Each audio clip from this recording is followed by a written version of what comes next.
Released on the play by Blewett. Got his receiver downfield. That's Corey Davis. If he has good technique, he will be elite. If his technique becomes great, not just good, then he's a Hall of Famer. Going down again.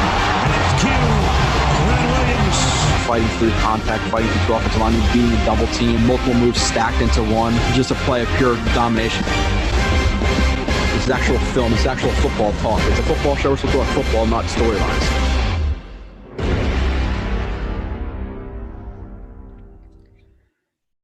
And what is up, everybody? Kyle, I don't know about you, but always during that intro, I always feel like a little bit of douche. My last sentence, like it's a football show. We're talking about football, not storylines. Every time I'm kind of like, all right.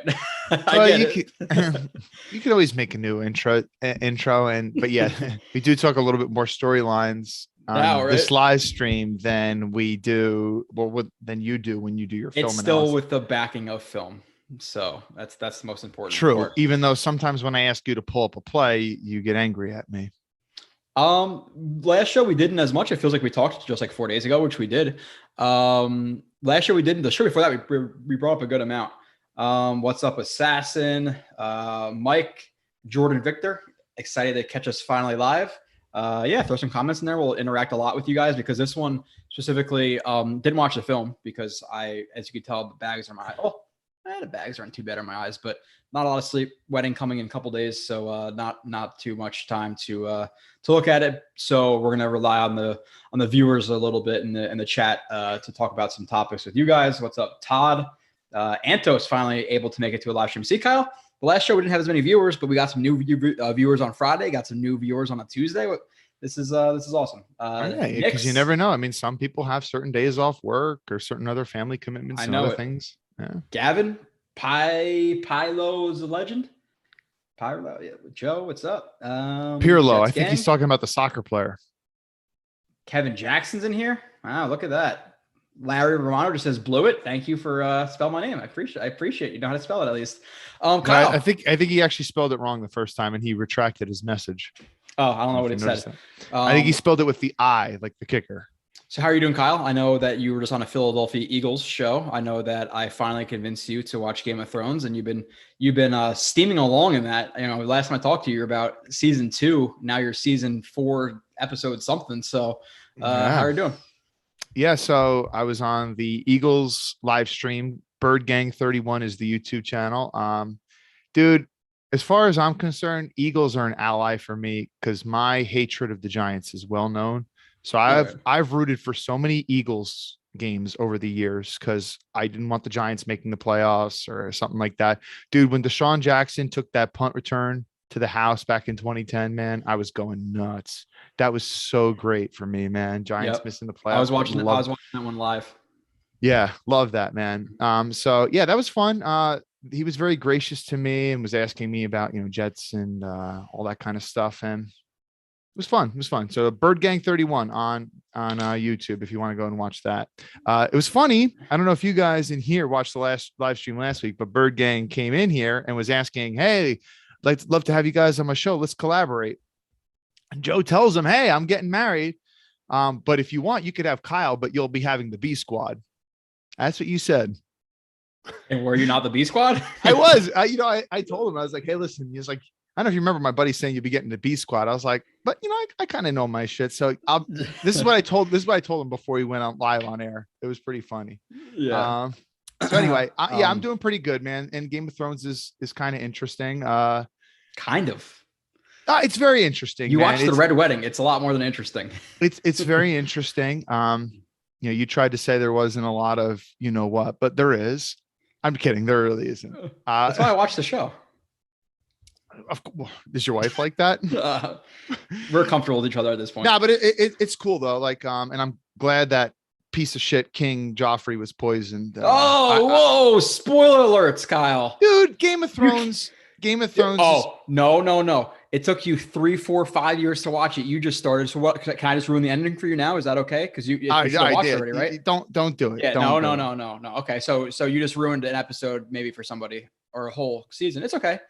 I apologize for Kyle's douchiness, people. That was a bad spoiler alert. He didn't throw it out there. Um, what's Well- up? Perlo, you said? In Always Minecraft, in Minecraft, I was talking always about. watching the stream after. Yeah, the people who aren't in here a lot because we're not able to usually do it on a Monday or Tuesday. We usually Thursday. Make sure to interact because we'll definitely answer some questions this one. He dreams of Westco. Yeah, blah blah blah blah. LDT any good?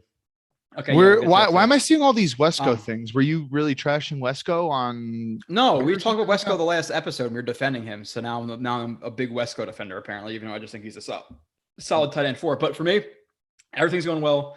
Rehearsal dinner tomorrow night. Wedding Friday. Leave for St. Thomas. The Mets signed Max Scherzer. That hard name to pronounce. Marte. They signed Kana, I think his name is, and Escobar. And then the Nets are first in the East. The Devils just locked up Jack Hughes. The Devils are playing well. The Jets win. It's a good Monday, good Tuesday. What's up, sneakers to boots? But is it when you think about how Zach played? Wow, just a Debbie Downer. No, I'm talking about serious. weddings I'm and serious. talking about- I want to be souped for a road win, our first road win of the season, but it's against the Texans, and Okay. Zach played the way he did. We'll get I mean- into it now. Obviously, I think if we could take the exact opposite result, not the exact opposite, but Zach Wilson absolutely balls out, but the rest of the team sucks and we win, we'd probably take that over what happened. But we'll Nick's gonna whoop the Nets my ass. Yeah, so let's get into that. Don't want to get into so early, but Then he we didn't don't play have well. to. We don't. No, have he didn't to. play well. I We just- always start with the quarterback. It's fine. And again, not as many people in here as there will be in an hour. But when people first tune in, they'll want to hear about Zach Wilson immediately. Anyway, didn't have a good game. It just is what it is. It was a D+ C- game. He missed Elijah Moore to the left. Even the time he slipped in the red zone, you could have argued he could have held the ball a second longer and just realized by leverage that he was going to get up and be open. He could have thrown that ball. He missed Barrios. He missed Coleman on a swing pass. He missed Ty Johnson. Even the fourth down conversion. Did you mention the one pass to Elijah Moore? Yeah. Moore. Oh, you did. Okay, sorry. Yeah. And then the fourth and 4th and and again, I didn't get to read the defense, how quickly he processed it all, but he had Keelan Cole, and Keelan Cole had to make a hard adjustment to the ball because it was behind him. So he's a guy who we liked to say that he didn't really, he's like that quarterback who forgot the last play.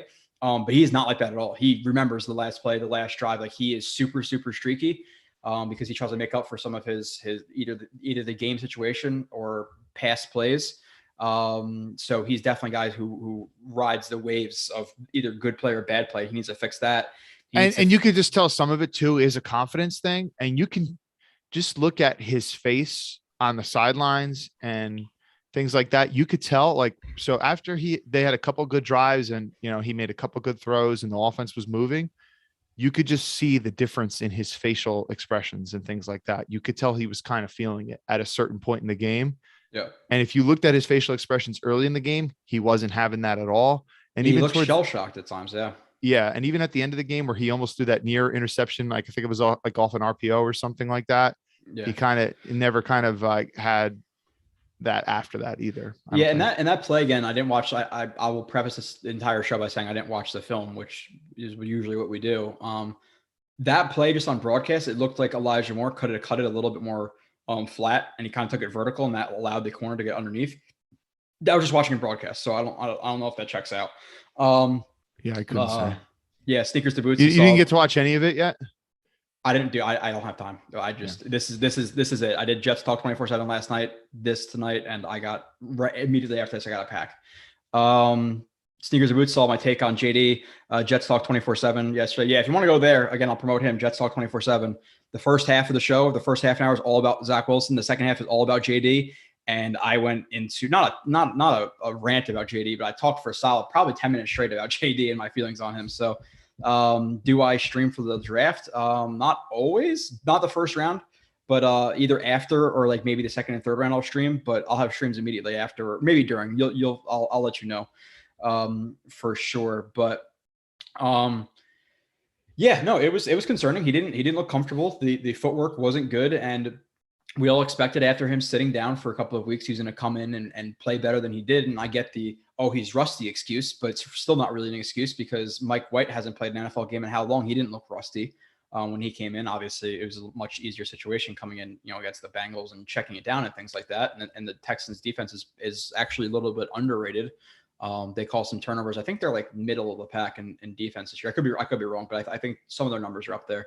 But still, yeah, the missed passes, the panic in the pocket, couple of sacks taken, the sack where he ran -3 yards out of bounds. You can't see that. The inaccuracy. It wasn't a great game. Now you like some of the stuff, like you like the couple throws to Elijah Moore over the middle. They look solid. You like the play where it's a handoff in the goal line. Wasn't even a read up. And people always confuse now. Every read option is an RPO. People don't understand the difference between RPO and read option apparently, but it wasn't even a read option. And he just pulled the ball. I don't know if you heard him say that or Salah say that. It wasn't a designed read option. He just pulled it and said, okay, I'm, basically fuck it. I'm taking it myself. So that was nice to see, the athleticism. Like he has a lot of tools, but the problem is he's just tools right now. Like the mental is not there at this point. And again, I'm not saying to give up on Zach Wilson. It's only been 6.5, 7 games, whatever it is. I think we take a pretty level-headed approach. We cannot give up on him at this moment. It would be absolutely foolish to do so. They made the right choice in drafting the kid that they did.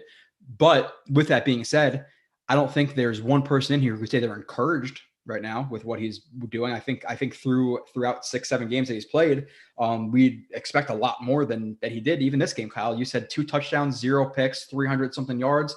And you predicted like 30 touchdowns for the kid. And what does he have right now? Like 6 touchdowns, like 10, 11 picks or something like that. Like, I don't know what it exactly is, but which we don't really care too much about numbers, but he's struggling. If he doesn't get to Mark Sanchez's rookie year of passing touchdowns, that's going to be very, very, very disappointing. Well, and what did I say again, I am not trying to shit on anybody. We're just trying to take a level-headed approach. When he drops back and you're telling me, okay, he has to hit a 5-yard slant in this play. There's times where I was more confident in Sanchez. There's times I was more confident in Geno, and there's times I was more confident in Darnold. Like let's be real about it. I'm not trying to. Again, I liked him more than any one of those quarterbacks by far coming out of the draft. But with that being said, he hasn't had the Darnold Lions game yet. He hasn't had the Darnold. What was that? The Broncos game, the Colts game were both good for Darnold. The Packers game was really good. The Texans game was good. Like his best game was the Titans. And listen, it was a good game. It was a B-level game. But we also brought up multiple times in that stream, and this is just 3 plays off the top of my head. There's probably a couple of more, but the miss to Ryan Griffin in the red zone to close out the game, missed it. The miss in the fourth quarter to Corey Davis to ice the game on 3rd and whatever it was, he missed him. And then the play where he rolls out to the right and he has Keelan Cole wide open on an over route and skips that read for an easy first down and chucks it into double coverage with Corey Davis. And he's lucky he got a pass interference in that, because if you look at the process of that play versus the result is, okay, it's a great 50-yard PI, but in reality, the chance when he's throwing that ball is it's either going to be a deflection or a pick when you had an easy first down from Keelan Cole. So that game had concerns, So where are we at with the kid? Like, again, we got to give him the rest of the season. Hopefully he takes steps in the right direction. And hopefully next year with more time to adjust the NFL game, obviously it's going to be a big adjustment coming from BYU. He takes steps in the right direction, because for every person out there who's a backer, who I still am, they're going to get the Josh Allen comparisons. But if I were Josh Allen, I could raise you a Jake Locker or a Blaine Gabbert, So where are you at, Kyle? Yeah, I'm more or less with you. I mean, just going to what you say, so that was an excellent tweet. Hat tip to you. The Geno Smith, Sam Darnold, Mark Sanchez tweet. And, you and I were texting too during that. And I was like, yeah, I saw your tweet. And I was like, I hate to say it, but he's right. And trust me, I was just on that Eagles live stream talking about how much I really despise Sanchez and how I knew pretty early on that just he was not it. And a lot of us were trying to talk ourselves into him. But anyway, it's true that at this point, like hitting the small, easy stuff, like right now, who's throwing a better slant route? Is it Zach Wilson or Mark Sanchez at any point in Mark Sanchez's career? Definitely Mark Sanchez. His short accuracy is the worst out of any quarterback we've drafted, minus Christian Hackenberg. Christian Hackenberg literally couldn't play catch in a parking lot, but that doesn't even count. So out of the high draft pick and Geno high draft pick, in terms of, again, you line up those, you have Geno, Sanchez, Darnold, Zach Wilson. Hey, save your life right now. They're hitting a 5-yard slant. Zach Wilson's last in line, I think. And again, it's so unfortunate that that's the case right now, because I didn't really see this coming, and it's crazy that so when you draft a quarterback, for the NFL, he's got to be able to make all the throws, right? And what really separates, like a first round talent from like some of these later guys is, can they hit these special throws that not everyone in the league can hit with consistency? And Zach can. But the reality is that you're not throwing those plays, those types of throws that often in games. Most throws are relatively short. And short intermediate.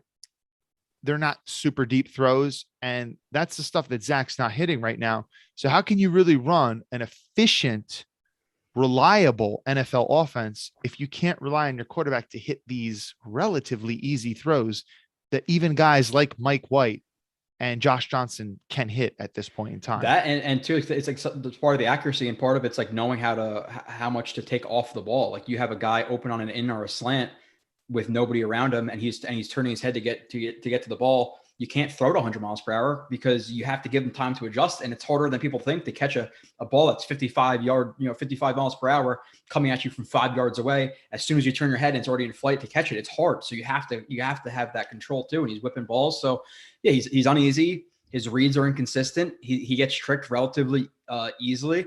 And with all this being said, again, he has more time. Josh Allen had a shitty year one. A lot of quarterbacks do. Peyton Manning, all the examples. So we're and Josh Allen wasn't even good in year two. He was. And we're gonna give him time.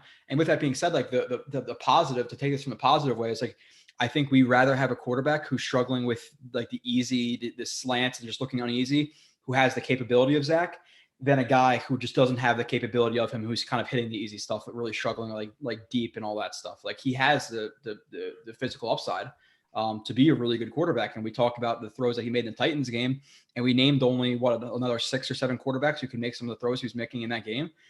So he's up there in terms of talent, but he's struggling with the easy stuff. And the thing about it is, it's not like Josh Allen, where he was coming out of school, where Josh Allen was struggling with that in college as well. Zach Wilson, unless you're lying to yourself, he was very accurate in college, very, very accurate. So it's not like it's not there. He just has to ease himself because his mind is rushing his feet. He's again pointing the ball, aiming the ball instead of just trying to letting it naturally flow. And it's hurting him right now. And you hope that, in the next couple of weeks, the season, 6-7 weeks of the season, I think it's 6 weeks, that he could start to take, steps in the right direction. Because listen, if he keeps playing like he is right now, and we go into the offseason, they're going to stick with him year 2. That's undoubtedly going to happen. But we're going to go into the offseason with a lot of pessimism. That's for sure. Like, okay, yeah, we get Carl Lawson back. Maybe we sign back Curry. We get Aiden Hutchinson and Derek Stingley, and we sign this guy. We sign that guy. We get Brandon Sheriff, and then we love the roster. But it's like, but is Zach Wilson the answer? That will always be there. So you have to hope he takes steps in the right direction. Yeah, absolutely. And I think it was Jets gang in the chat saying, I'll take Zach over Sam and Sanchez any day. And yeah, both Joe and I would agree with you, Jets gang. That's not really our point. Our point is right now, there's some big question marks that are popping up. And I certainly was really wrong about what Zach's rookie year would look like. But I don't think Joe predicted that he'd be struggling in this way at this point in time. If you just made him accurate short to intermediate, he'd be having a completely different season right now. Yeah. And here's the thing, though. This stuff that he's struggling with, this is not that hard to correct. I mean, if we're being honest, at this point, it's really bad right now. It's bad. To miss on these types of throws with this frequency is really bad.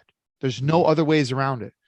With that being said, it is very correctable. It can be turned around. It's not, like someone like Sam and Sam's inability to read coverages.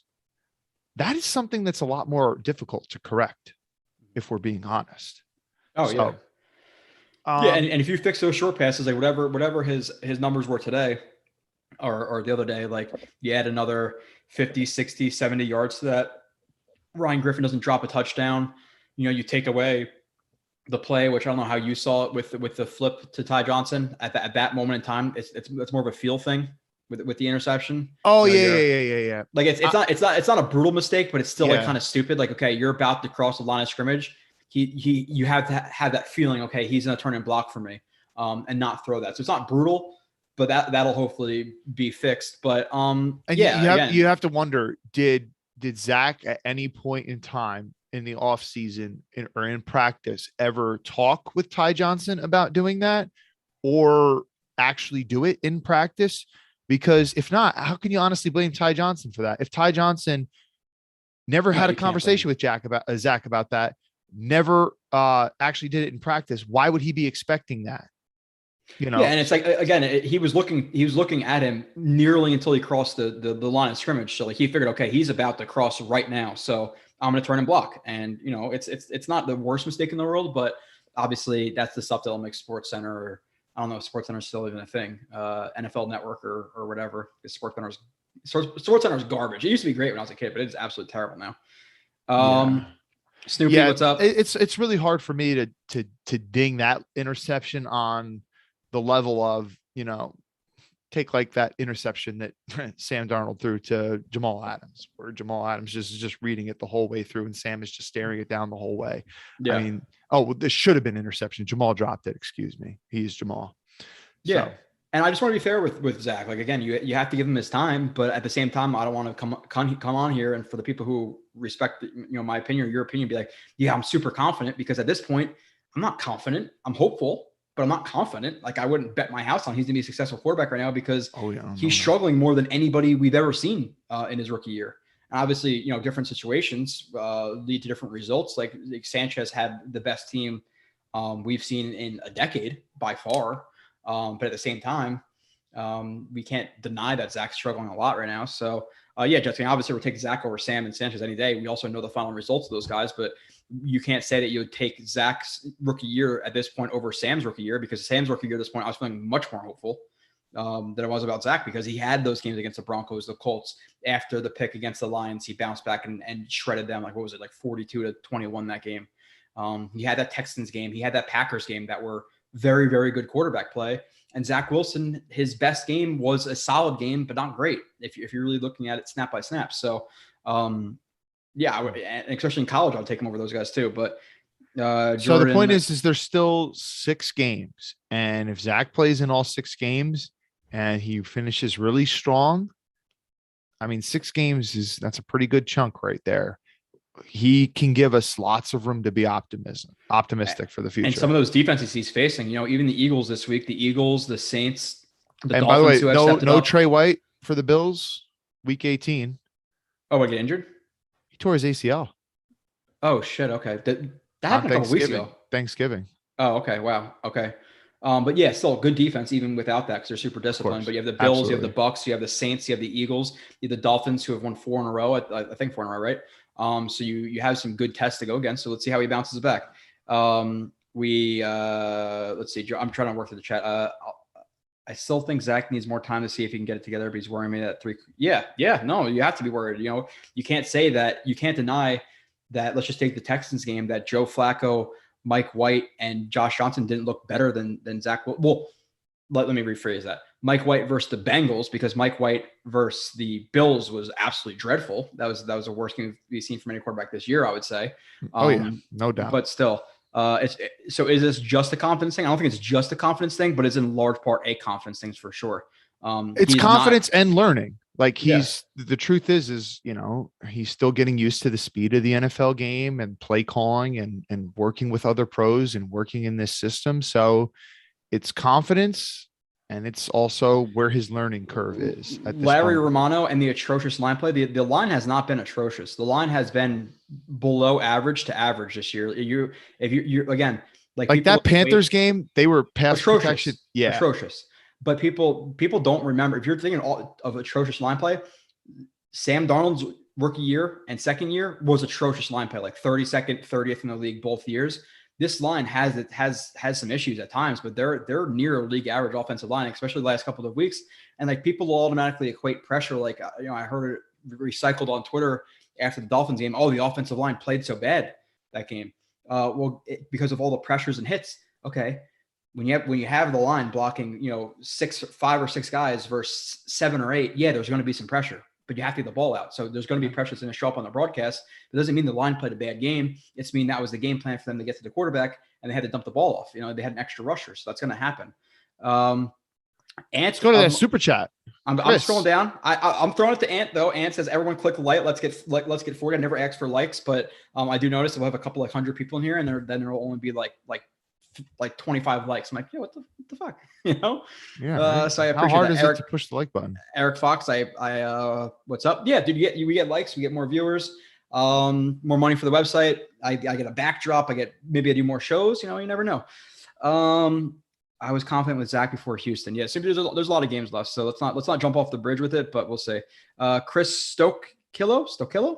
Love listening to you guys. Wish you both well. Chris, I appreciate that. I don't know if I've seen you in here before, but I guess you listen regardless. I don't know if you've seen Chris, Kyle, but I have not. So thanks a lot, Chris. Maybe Chris can't make the normal live streams because it's a Thursday, so it's a different day. But thank you so much, Chris. We said, hey, no Thursday show this week, not because of my wedding, because we want Chris to be in the live chat on the live stream. So we appreciate you, Chris. Let's see if there's anything else that stands out. But again, like with the rookie quarterbacks, it does kind of ease the bite a little bit that, you know, Trey Lance isn't playing. Well, I don't know if he's played a lot, but I know he's not. I don't think he's played a lot. Yeah, not a lot. And then you have Justin Fields, who doesn't look good. Trevor Lawrence threw 1 touchdown in the month of November. Nobody's talking about him, but he's struggling as well. So it's not like the other quarterbacks are playing great. And then you have Mac Jones again, who the curve for those guys is completely different. You have basically a finished product from Alabama going to one of the best OCs the last 2 decades with the best defensive coach of all time, with a roster that's ready to win now, versus Zach Wilson going to the 2-14 Jets. You put Mac Jones either on the Jets or the Jaguars right now, and how good do you think he's playing? Not very. Yeah, not very. And you see him get pressures like that, and he is. It's not like he's elite. Like he's still throwing some risky balls. He doesn't have great athleticism. He doesn't have great arm strength. So like he's in a perfect scenario, like the absolute best scenario you can be in. If I was a rookie quarterback coming out last year, the one team you want to go to is the Pats, or at least top 3 teams in the NFL you want to go to as a rookie quarterback. I think he's still done fine though. Like I think I expected him to do decent with the Patriots, but I think he's slightly exceeded my expectations too. Mm-hmm. But the people who are crowning him and acting like he's the next Tom Brady, just shut the fuck up. Seriously. Juan Narvez. So if Zach's a bust, so is Fields and Lawrence and Lance. We're not saying he's a bust. We're just saying we're not encouraged. No one, dude. Yeah, we didn't say he's a bust yet. It's hard. Being fair. I mean, we're very big fans of Zach Wilson. Come on. I'm not going to come on here and be like, dude, did you see those 2 throws to Elijah Moore? But do you see the other 7 he missed? Those didn't matter. Everybody misses just 5-yard swing passes, like we got to be fair. Dude, if you can honestly watch that performance last week and see those simple throws that he missed badly on, he didn't miss. It's not like he just was a slight miss. Those were bad misses. And you can be honest with yourself and say, it's not really concerning. Then you're just lying to yourself. Yeah, no, again, and we want to be fair, and that's why we do the film reviews. And if you want to contest the film reviews, then go contest the film reviews, but it's out there. We're not saying that Fields or Lance or Lawrence has been better. They all have struggled. But again, if we're acting like if we're acting, or if we're kind of lying to ourselves, we're saying we didn't think we'd be more encouraged by his play at this point. Nobody's encouraged. But with that being said, we're not giving up, but we have to be fair to what we've seen so far. And he's struggled immensely. Like you can't miss 5-yard slants.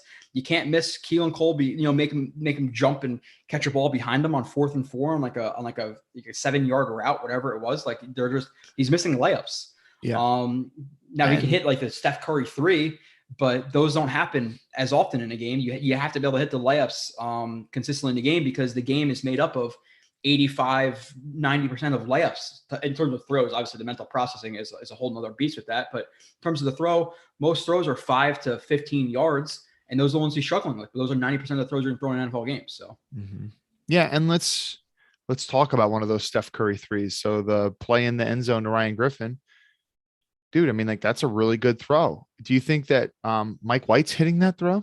I don't think so. Do you think Joe Flacco's hitting that throw? I'm not saying could they never, but like Zach makes those types of throws in his sleep, right? And I'm on the record, right? Like in case you're new to watching this stream and you think I'm just a Zach hater or something like that, dude, I said that I didn't really even think I was being hyperbolic. I think that Zach, right-handed quarterbacks moving to their left, is a top 5 quarterback moving to his left outside the pocket, throwing to his left. And we saw a moment of brilliance of that in that Texans game. And dude, when I saw that throw, I was like, Okay, there's a sign. That's why this is one of the reasons they took him second overall. But at the same time, as Joe just said, how often does he do that in a game? You got to hit those, like, there's like, and I think Rodgers put it like this, like there's like 3 or 4 of those throws in a game, like those like money throws. But then again, what about the other 30, 35, 40 throws? Like you know, if he hits 3 or 4 of those money throws a game, then it's great, but you got to follow them up by hitting the layups, and he's not hitting the layups. Yeah. But do you want to move on to something else other than quarterback? No, let's just cry over Zach Wilson the whole show. Zach might be worse than Darnold. Yeah, people talk about Darnold again. Just being fair, and it doesn't matter because Darnold is trash.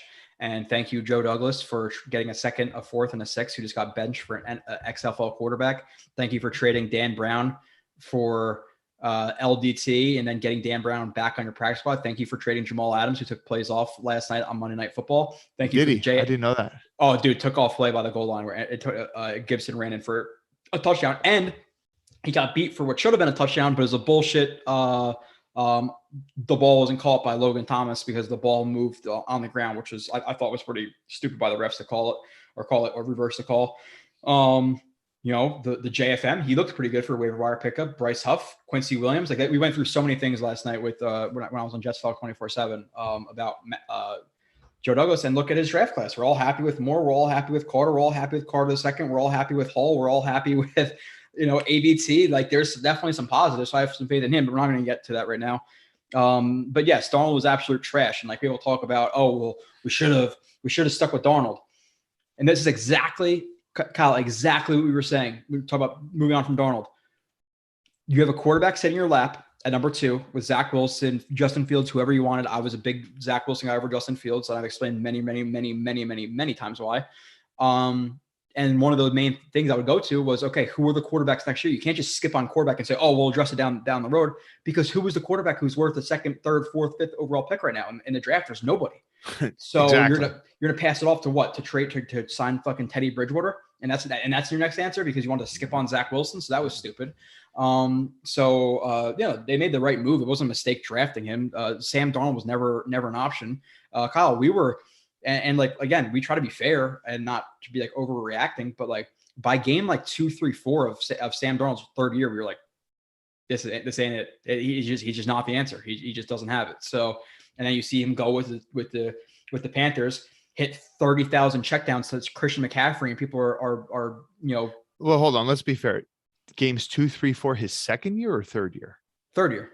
Oh, okay. Yeah. No, I thought you said 2nd year. No, Colts game, Bills game, Niners game. It was all really, really bad. And then the first couple of weeks of the season, he's doing okay. But again, he's hitting every pass to Christian McCaffrey. Christian McCaffrey goes out. He sucks. He gets benched for PJ Walker. Then they sign Cam Newton. Then he gets benched. Now PJ Walker starting again over Sam Darnold, who they just gave the Jets a 2nd, a 4th, and a 6th for. Like, he's bad, and he's been bad. And it wasn't just Gase.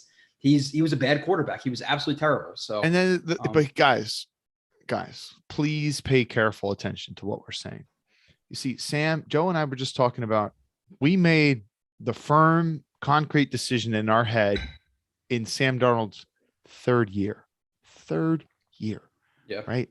Multiple off seasons with the Jets, learning an NFL playbook, throwing to NFL receivers, studying NFL film all off season, all that kind of shit. Zach has played what? Has it even been 10 games? Has he started 10 games yet? I don't. There's 7. I think it was 7 this okay. Game. 7 or 6. 7 or 6. Duh. Okay. So he's a young kid, man. And just remember that there were some people in this chat a couple weeks ago thinking Elijah Moore was a bust. Yep. Yeah, we were defending that fucking too. Rookie. Elijah Moore. I don't see what all the hype was about in the offseason. I'm just not seeing it with him. And those same people who are hyping up now went and deleted all their tweets, and now they're hyping up and saying, I always had faith in the guy. Those are the same people who deleted all their tweets about the draft. Now, Mac Jones, I knew they should have took him at 2. It's just stupid. People, like, even ABT, he struggled his first game or two. People are like, oh yeah, see, we really shouldn't have traded up for, like, but people are so overreactive. It's just crazy. Football is a highly emotional game. It's highly, highly emotional, and you have to try to not let your emotions really, really, really affect your judgment. Here, I have the play. I'm not going to pull it up on the screen, but I'll pull it up on my phone. I don't know if you could see it. He is. Can you tell which safety he is? Deep. He's the one right where. Right He's there. the one. Yeah. Okay, hold on. Let me just get the play button. See if I can do this. Where the hell is it? It's not playing yet. Yeah, I could. Oh, Okay, it's playing now. you'll see him. Oh my God. So he's like Jamal Adams' controller got unplugged. It's like Jesus yes. Jesus Christ. Dude, he does not That's look like bad. the same player at all. It's great because now that the Seahawks are the fourth overall pick, going through their schedule though, I think they have the Lions. So they have did the he, Texans. Muhammad Wilkerson, get the paycheck and just? Dude, I don't. It's so weird because some plays he is the old guy. Like he made the play on the run to Gibson on the right side where he dove through a pull by Brandon Sheriff and forced a hold.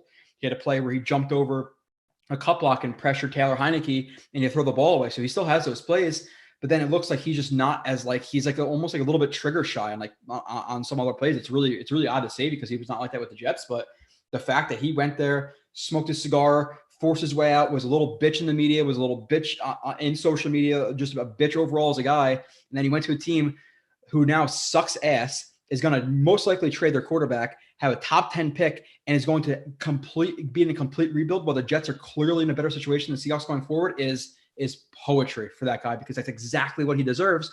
And then he'll force his way to Dallas or some shit like that. And then they'll have to skip out on an offensive line payment. And then the backup offensive lineman will get Dak Prescott hurt. He'll get hurt. They'll suck. And then he'll leave that team for another team and be a mercenary for the rest of his life. Well, if Dallas is smart, they won't go anywhere near him. It's Jerry Jones, but true. But I'm just thinking out loud here, so I could be totally wrong about this. But just based on what you're saying, and I'm not going to act like I know a lot about what the Seahawks are currently doing. But if he's trigger shy right now, and that's not really his career, you wonder how much of it is about coaching and how they're coaching him to be different than what he was with the Jets. And if you're going to take a player who is really good at doing certain things, like elite at doing certain things and kind of making him into a different player, and you're going to trade all that draft capital to get him and then pay him all that, and then you're going to try to make him a little bit of a different player, that's a dumb game plan.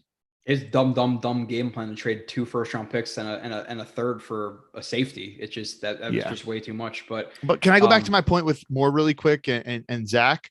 So all I'm saying is when you're talking about young, highly drafted, very, very, very talented kids, you have to give them time.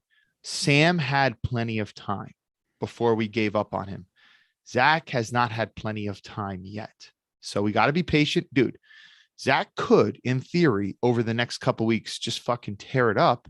Mm-hmm. And then in the next live stream, we're being like, okay, we're extremely happy now. Like things can turn that quickly in the NFL. So we'll see. And I'll be gone again. This is my last. Well, I'm going on honeymoon, so I won't be here for the Eagles recap. And then the Saints game happens while I'm flying back. So like if he balls out the next 2 games, we're having a completely different conversation or next stream, like you said. So Giantos, do you think dialing up more deep balls where he seems to be more comfortable could help ramp his confidence? Maybe, but at the same time, it's hard to just dial up deep balls because deep balls, you typically see him on second and manageable, 2nd and 4, 2nd and 5, 2nd and 3, when you have the flexibility to take those deep shots, but you don't want to take deep shots and put yourself behind the sticks. I think if anything, rely on the run game early, get him in some manageable situations and then throw those deep shots. But, I guess maybe Jets versus Panthers, Zach was the best QB on the field. Yes, he was in that game. Sneakers the boots. Opposing GMs aren't going to want to trade it with, I guess with Douglas anymore. Just hang up the phone. Yeah, dude, his trade. He's been an A+ trader. That's his best trait right now.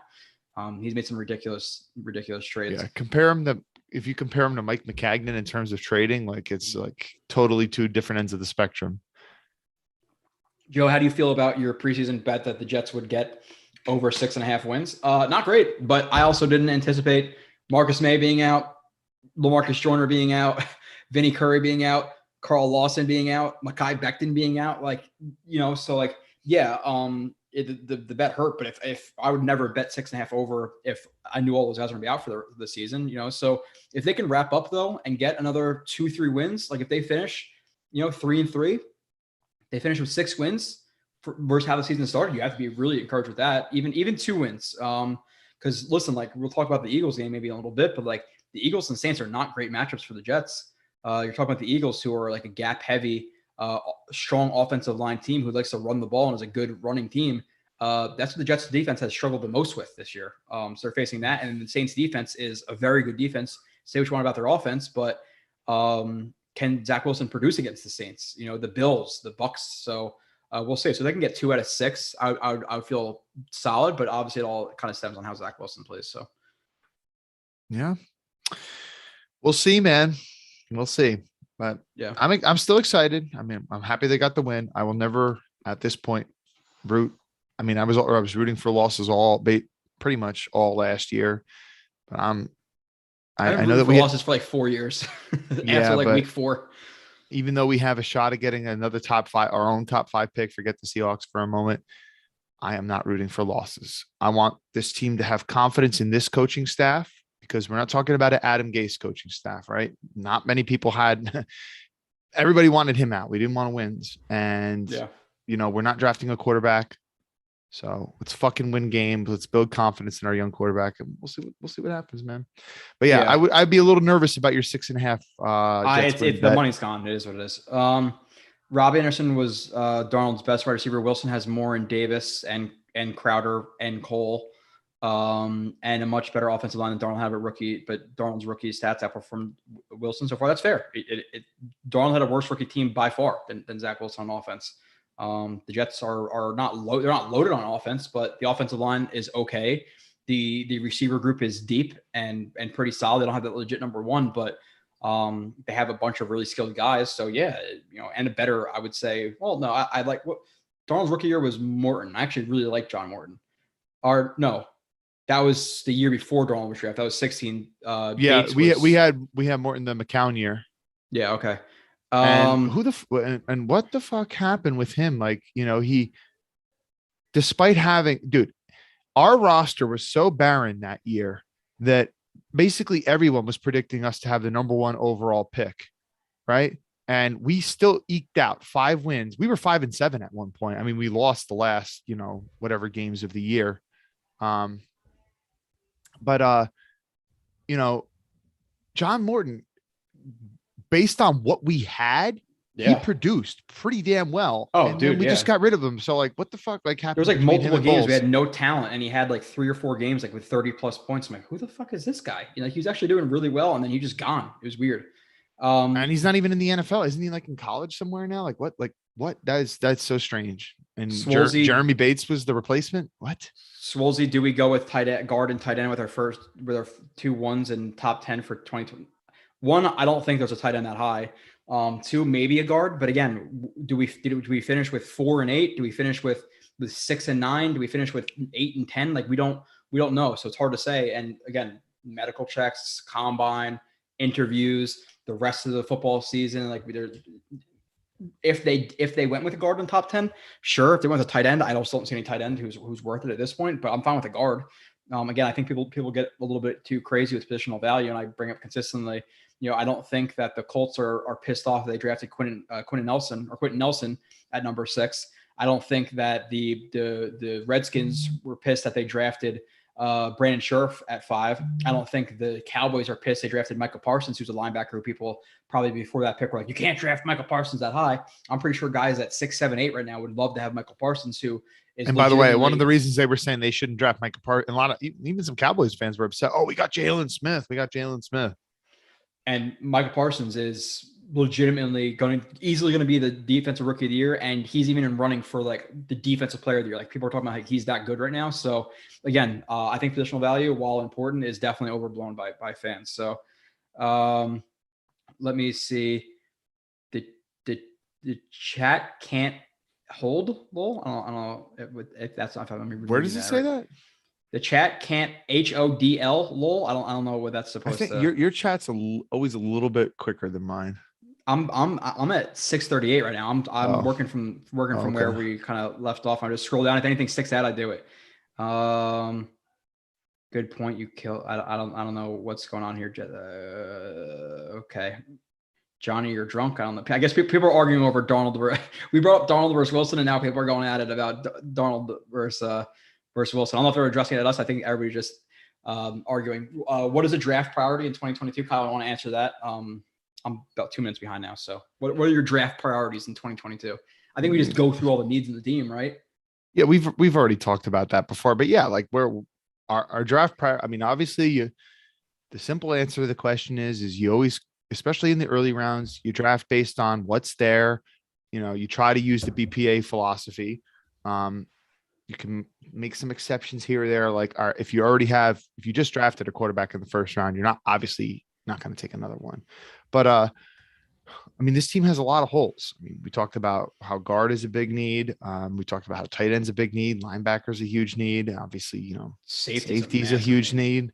We have a lot. We have a lot of needs, man. But you can't go into a draft saying, okay, I'm going to make sure my first 4 picks is going to be my first 4 needs. That's a dumb draft. Yeah, it's talking like, I have to draft a guard, a corner, a safety, and then a linebacker, no matter what. Like, you can't do that. And obviously, like, we can argue, and I brought this. I don't know if this is our last streamer with Ryan last night, but like, and then it comes down to like you said, like BPA. Like, we can argue just individually by position, that tight end, guard, safety, linebacker, corner, one are all more of needs on this team than defensive end.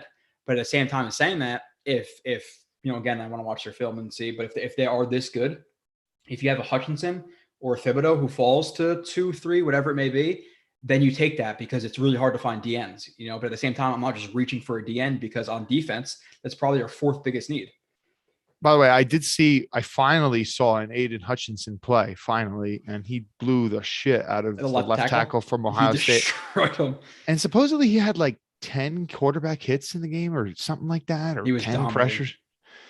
So, that's one game or whatever, and we'll see. Yeah. But I completely agree with Joe. And by the way, defensive end is one of the most valuable positions in all of the NFL too. And you obviously have to factor that in. Like, okay, if tight end is tight end is a much bigger need for the Jets than is defensive end. Well, okay, you might have a defensive end who's a better player, but defensive end is also a much more valuable position. So if you're trying to overdraft a tight end there, and you have a guy who's at a much more valuable position, you're passing up on him. That's also a dumb strategy. Yeah, it's about value versus where do the players fall versus, okay, we really like, let's just say Kyle Hamilton at 4, but we also like where his name is, like Joseph from Northwestern in the second round. I think he's going to be there. Like, it's all about, where do you feel the draft is deep, BPA. There's a bunch of strategies that go into it. So I can't say, yes, definitely both defense, definitely this position, definitely that position. But in the first couple of rounds, I prefer personally to take BPA at a position of need. Like, if the best player on the board is a D tackle, we're not taking him, but if Kyle Hamilton, people don't want to draft the safety, but let's say if he's a 9.5 on their draft board and in that like red chip, blue chip category where Stingley is maybe more of a harder position to grab, but he is a full grade below, Hamilton, then grab Hamilton. Like, if you think he's gonna be that damn good, then grab him, So like, we'll talk about a lot of the draft, and then again, I'll review the entire draft class and talk about it. So, Zach has a really big ceiling, but unfortunately a pretty low floor. He's raw, needs time. Yeah, of course. Rookie season, the roller coasters. Yes, we get that for sure. Baker Mayfield had the best rookie seasons versus Allen and Jackson. Yeah, Baker Mayfield's, and we were talking about that in the offseason, that he needs to prove a lot for them to pay him what he's probably going to ask, because he sucks right now. I know he's injured, but he sucks. Even dude, like, listen, and people, again, Lamar Jackson, like the sexy guy, but do you pay him $50 million a year, $45 million a year? Like, they have to 50, 40. Oh, whatever it's going to be. Is that the salary? God damn. That's probably what it's going to be. But I don't think, like, there's games where he's great, and there's games he just does not show up. Like, he had 4 picks versus what is Dak's yearly average? Because he just got paid. It's like 38, 40, like that. That's the top of my head. Yeah, so not 50. So obviously Lamar's not going to get 50, but I guess it's not crazy to think that he could get around 40. But personally, me, and I think you and I might disagree with this, but not really, I would pay Lamar. But my big question about Lamar is really his long-term future. When he's in his mid-30s, he's not going to be this way. He just can't be, right? He can't. No. I mean, he's not. So at what point is he going to start to develop? Yeah. Great point. At what point is Lamar going to? And by the way, Vitor's been killing it over at Jets X Factor. I love this tweet by him, and I think he's completely right. I retweeted it when I saw it. It was during, I think it was the Chiefs Ravens primetime game. He says, in terms of passing as a quarterback, I got to be honest, Lamar is just an average passer. People get upset by that when I say that, but it is the truth. He's just not consistent. Vitor, you're right. He's just an average passer. My dad was asking me at Thanksgiving, like he was asking me people who I think are like, who do you think's the top 10 quarterback? And he started like listing names. And when he asked Lamar Jackson, I was like, this is a good question. I was like, in terms of quarterbacks who are players, you probably got to put Lamar in that top 10 range. But in terms of just passing, he's not there. But when you talk about everything that Lamar brings to a team at this stage in his career, because, dude, just the simple fact that Lamar can pull the ball on any given play, that defensive end can't crash down because he's got to be, honest with Lamar and think that he could potentially pull the ball on any given play. That makes your running game so much better. And that's why you see like a guy who's honestly washed. Devontae Freeman's washed, but he's still getting rushing yards and stuff. And the Ravens are still getting good rushing gains every week. Because there's that extra guy out of the box for his Lamar. Yeah. So I would pay Lamar personally, but I think they have to, but I would be like teetering on it because I don't know. Like, I just feel like if you shut down the middle of the field, he struggles on the outside, right? But if you shut him down if you shut him down the running game, can he win you the ship? I don't know because going to the playoffs, like really game planning for that stuff, and I just like Vitor said and like we've said in the past, like I think he's obviously the best running quarterback in the NFL. But down in the pocket, 5-7 3-step drops, whatever it may be. He's not consistent at all. Like just watch the Browns game from what was it? Was that Monday night? No, Sunday Night Football. I think he had 3 or 4 picks. Like he has mind-numbingly bad mistakes as well. So if you could contain him, which is easier said than done. But let's not get into Lamar too much. I just want to say one more thing. So Igor said, Russell Wilson worked out. I think the long run, Lamar will be more than a competent quarterback. Here's the difference between Russell and Lamar in terms of running. Lamar has way more designed runs, quarterback runs, than Russell.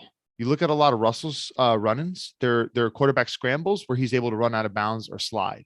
And he's a much better passer. Lamar Jackson sometimes when he pulls that ball, sometimes, he'll run up the middle. Or a lot of times, linebackers will quickly close in on him versus if Russell's pulling a ball on its man coverage, he might not have players who are anywhere near him. So he's got a lot of open grass in front of him. So he's taking less hits than Lamar. Yeah. Wilson's like that famous saying of like, he's that quarterback who can run, and Lamar Jackson's a running quarterback, and Wilson, obviously minus this year, he's struggling this year, but like he was in his prime at his top play. He was 10 times the passer that Lamar Jackson is just in terms of passing. Russell Wilson was legitimately top 3-5, if not the best at some points. The linebacker class is weak. Yeah, and that depends too. Like Justin Sanders says, like it depends on the draft. Like with free agency in general, like if you can get a deal on a guy, get a deal on a guy. But like I really like to look at the draft. Okay, it's really deep at safety, tight end, and edge. Okay, whatever. So those are positions you might not chase as heavy in free agency. We're like, okay, it's a weak guard class. I'm just making up shit at the top of my head. Then you really want to address guard in free agency. Like I like to look at the draft and see what's thin there and address that even with more emphasis in free agency. But we have a while to go. Zach's problems are fixable. Yes, 100%. Moving on. Would you trade it out of the 4th if the Eagles offered 9 and 10? Wait, yes. straight up 4 for 9 and 10 right now? Honestly, that seems like a great deal, but depends who's there. But so like we don't know the draft board and stuff at this time. So let's say that there are 4 like blue chip elite players who you think there's a 95% chance they're just going to be a star in the NFL. And then you're looking at 9 and 10 and you have guys who have a much lower grade. I don't think you make that trade, to be honest. Yeah, like let's say they have like 4 guys who are in quarterback. Let's say it's like Thibodeau, Hutchinson, Evan Neal, and Kyle Hamilton. And like one of those guys, obviously one of those guys is going to fall to 4. And then you have your blue chip guy you think could be a legitimate superstar. You're going to trade down for that? Probably not. But in general, right now, with all things being equal, if you could say at this very moment with knowing nothing else, would you trade 4 for 9 and 10? Yes, because then you have 3 first-round draft picks in the top 10 most likely. Obviously, the Seahawks are not going to finish at 4. They have too many games coming up. They're pretty easy, even though they suck. Like the Seahawks are terrible right now. The fact that DK Metcalf didn't have a catch until the fourth quarter. I think he's only targeted like once before that is an absolute joke. So their coordinator clearly doesn't know what he's doing. Keep moving on. It's not Schottenheimer anymore, right? It's someone different. No, it's not Schottenheimer. I forget. Yeah, I don't know. I think Dak got like high 30s. I could be wrong with Dak. I think Hutchinson number right. one. Yeah, again, I gotta watch Hutchinson. It seems like Hutchinson's more of like that Joey Bosa, Nick Bosa guy, where like he's really good at everything, but not an elite athlete. Where Thibodeau is more raw technician, but an elite athlete. That Chandler Jones, like freaky athleticism type guy. So you're drafting like ceiling versus floor type deal with those two guys. But again, if the Jets are finished at 2 or 3 and one of those guys falls and they hit you there, then listen, like while it's probably the 4th biggest need on the defense, if you could pair Thibodeau or Hutchinson with Carl Lawson, Quinton Williams, and one of Sheldon Rankins or Fadokasi with Mosley behind them with a couple guys coming back, like, goddamn, that defense took a big step up in the right direction. So Seahawks only have two more easy games. Yeah, the Lions and the Texans, but they also have the Bears in there too. And I forget the other game is, but I think they went probably 3 more. They go like 3-3. And if they finish 3-3, that's 6-11. What do they finish at? 9-10, in the draft? And the Jets are probably gonna get another 2-3 wins. So if I had a bet right now, the Jets probably have like the 8th and the 11th pick, which is awesome, So another exciting draft season for the Jets. Yeah, Nick Bosa is definitely a freak athlete. He's not a freak athlete. He's a very good athlete, but there's a difference between freak and a very solid athlete. He's a very solid athlete. He's not a freak, in my opinion. Von Miller's a freak. Aaron Donald's a freak. Von Miller, Aaron Donald, Khalil Mack, Chandler Jones. Those guys are freaks. Nick and Joey Bosa are not freaks. They're obviously very good athletes, but they're not elite athletes. They're just ridiculous technicians paired with really solid athleticism. There's a difference. Where Thibodeau is a freak, like from what I've seen. So moving on though. You could maybe argue that Chandler Jones isn't necessarily quote unquote a freak. There are some freak. He has freaky long arms for sure. His bend plus his size is pretty ridiculous. And his arms are like what, 34 plus inches? They're like 35 35? something. Yeah. He's got some of the longest arms in the NFL for sure. So okay. So he has the explosion, he has the dip, he has the speed, he has the strength. I don't think so. Like, okay, explosion though, like someone like Thibodeau is definitely like clearly more has explosive. Yeah. So JJ Watt. JJ Watt, no, JJ Watt's he's a freak because he was his size though too. Like his size paired with his athleticism. Like he was what 290, 285. Joey Bosa and Nick Bosa are. Think about how many times he's took a pick 6 to the house or a fumble to the house or something like that. Like, dude, like JFM'd it. Which, by the way, JFM he didn't really produce a lot for being a DN this week, right, Kyle? Dude, just throwing back out there. You got me last week, so he's clearly he didn't play well as a DN this week, huh? He balled out this week against the garbage Texans O-line, but yeah, no, he balled out. I like JFM. They're high motor first guy out athletes. Come on, Joe. So because they're high motor first in first out guys, that means they're high motor doesn't make you a freak. Dude, high motor. I was a defensive end in football. You compare yourself to Ronnie Blair. Yeah, bro. I told you, dude, I am the least freaky athletic person, but I played hard. Like I played whistle to whistle, no doubt about it. That's what high motor is. That's not freak. High motor and first guy in, first out, or first guy in, last out does not mean freak athlete in any sense. I'm sorry, that's a terrible defense for them being freak athletes. But Eagle, what's up, Eagle? Jack to look into StreamYard for free. It's free for 20 hours if you guys want to highlight comments. Yeah, I want to do that eventually. I want to get comments on the screen. That's for sure. Okay. By the way, the channel I was just on used that. StreamYard? Yeah. I got to figure it out because I would like to pull up people's comments because when they see their comments, people get, I think, a little bit more excited. And then there's other things too, but I really gloat over I could maybe look into some of that too. Yeah. So I wouldn't count the Lions. Yeah, there's no guaranteed win for the Lions or for the Seahawks right now. But moving on to the offense too, Kyle. Running backs. Ty Johnson. All the running backs look pretty solid this game. Like they didn't look great, but they look solid. But that's also paired with the offensive line. You have to obviously give a hat tip to Austin Walter. I think that was like his, one of his first rushes of his career. I think he only had like 1 or 2 rushes last year with the 49ers. He comes in with the Jets, and then he gets a rushing touchdown, multiple. And nice I love his runs. attitude, man. Yeah, it looks like he's good attitude, runs hard, runs low, runs powerful. Like now, obviously, I have to go back and watch and, does he overstride? How does he cut? Does he miss holes? Does he set up holes well? We don't know that. Again, preface it by saying I didn't watch the film this week. But overall, he was one of the standouts of this game, and he was just signed off the practice squad. So what do you think of the running backs overall? And then paired with that is the fact that, which is another conversation off the running back discussion, what I tweeted out during the game. Does Alston Walter getting reps right now, significant reps, say a lot for P. Ryan's future? Yeah, I just saw Snoopy in the chat say R.I.P. P. Ryan, and I think that I think that's pretty spot on. Yeah, I mean, dude, if Alston Walter off the practice squad is getting reps over P. Ryan, that cannot be a good sign for P. Adios, Ryan, P. Ryan, who's in year 2, right? I mean, especially running backs, man. Like running back, you should be able. Running back is the position where you could tell really early on in a guy's career if he's going to be good. If you're not showing a lot of signs by your rookie year as a running back, that's a very bad sign. So yeah, P. Ryan, he's probably, I can't see him on this roster going into next year. That'd be pretty shocking, to be honest. The only way I could see it is if Coleman's on 1 year deal, Ty Johnson's on a 1 year deal. If you can't bring in one of those guys, maybe he's like the fourth. What's the chances of them not drafting another running back too? Yeah, I agree. Like me personally, obviously the first couple of rounds are for the tight end, the guard, the tackle, whatever. But like 4th, 5th, 6th round, take a running back. And because if you compare a 1B with Michael Carter, who I think showed himself to be, like we were talking about him being he could be a 1A or 1B.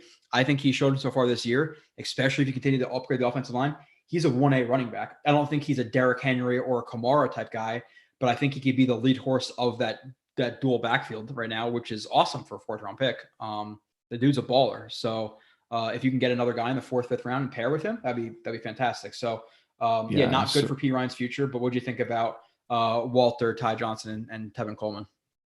Yeah, I kind of liked what I saw from Coleman the most in this game. In terms of straight running the ball, for my money, Coleman has been the second best. I mean, Michael Carter is clear above and away number 1. Coleman, and I know that we kind of shit on him from time to time, and he has tremendous flaws, but I still watch him, and I see a guy who, even at this late stage of his career, I could still see him taking a 60, 70-yard run to the house. A couple times he loses his footing and he gets pissed because he knew he could have took it. Yeah. So I still see that level of explosion in him. It's just kind of some of the more minor things. So if he gets a heavy box and the Jets block it up well and he can get to the second level, this boy could be gone. I still see that. So he's still running hard and stuff. And Ty Johnson kind of has that same trait where he's fast and has a little bit of underrated power, but Ty Johnson does not have good vision. He's a jag. I like his physical upside, but he's a jag running back, where I think Coleman is a little bit better of a running back right now. So it'll be interesting to see what they have in the future, but they all produce well, 5-ish yards per carry. But with that being said, that was a lot of the offensive line. It seemed like too, the offensive line, the last couple of weeks has been really opening up the run game and transitioning to those guys. Again, watching on broadcast, I thought AVT, I saw him give up a pressure or two, but overall I thought he looked good. McGovern, I didn't see anything glaring. LDT looks solid again. I don't know if you're watching him, Kyle, on the broadcast, but he doesn't look great, but he looks, the last couple of games, I would say he's average, which is a massive upgrade over GVR. And we highlighted a lot. Not according to Leger Duzable. He said he's just as good. Did you see that tweet? Leger Duzable said, I hate to tell you all this, but you're all acting. He said, I'm paraphrasing. Y'all are acting like LDT is a bigger upgrade over Van Roten, but they're playing exactly the same. Because he typed into PFF and saw his 14 pass block grade of last week and is too lazy to actually go watch the film. I'm fine with that. That's why I told you a couple weeks ago. I don't mind saying it. I know sometimes you don't want to brag and you want to be humble, but in terms of overall analysis, I'll give you the hat tip over Leger Duzable. Maybe he knows slightly more things about defensive line play. I mean, yeah, he was a defensive lineman, but other than that, probably no other position. So anyway, again, that play I brought up last week of LDT picking up that stunt with Connor McGovern. Do you think he watches that and breaks it down frame by frame? And he's oh yeah, Connor McGovern shouldn't have turned his hips completely and it should have took the penetrator. I don't think he does, but he should if he has a full-time job doing this. A full-time job doing it, and a guy who just because of his position is going to get all the hype that, Jay Doozable's a legitimate analysis. He knows exactly what he's talking about. When if you play defensive line in the NFL, you don't have to know what the fuck you're talking about at corner, receiver, quarterback, offensive line. You can have no idea. Offensive line, you probably give him a little bit of a heads up because obviously you played against them. But with that being said, for him to say that LDT is just as bad as GVR is a joke. There's absolutely no way. And how many plays did we show the other day of LDT? And PFF dinged him on that one play on that stump pickup where I clearly showed exactly why Connor McGovern screwed LDT on that play. So no, LDT has been better, and I'll take anybody on that one because I've heard that playing around Twitter. Because again, you have all these Twitter warriors and tough guys who will consistently shit on PFF, but then the same guys who after that conversation will Google LDT PFF grade and then use that as their own opinion. So I consistently heard people referencing him as a bad player against the Dolphins, and he clearly was not that bad. He was average. And this game, again, broadcast angle, he looked average. But the fact that you think he's as bad as GVR is a absolute joke. So the Jay Doozable just went whoop down in my give a shit about his opinions because that is terrible. But LDT looks solid off broadcast. I would say that the exterior struggled a little bit more than the interior. Like I saw Moses and Fant give up some pressures. But overall, a few flaws in the pass game. The run game was money this game. And it's been money for a couple of games. So they're definitely the run game the last 2 weeks in LDTs in there versus GVR. And it's obviously there's more than that than just LDT versus GVR. But like we showed that play against the Pats game where you said I freaked out for 5 minutes on GVR. I haven't seen that from LDT, because one guy, and it's so funny too. Like you hear people talk offensive lines like, oh dude, it doesn't even matter about LDT or Moses on this play. They ran to the left. Okay. Then why did they even block? The backside doesn't matter on inside zone or outside who zone. said that to you?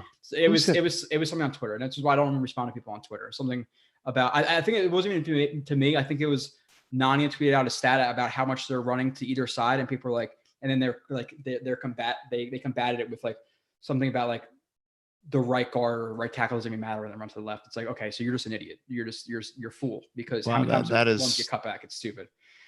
That is unbelievably dumb.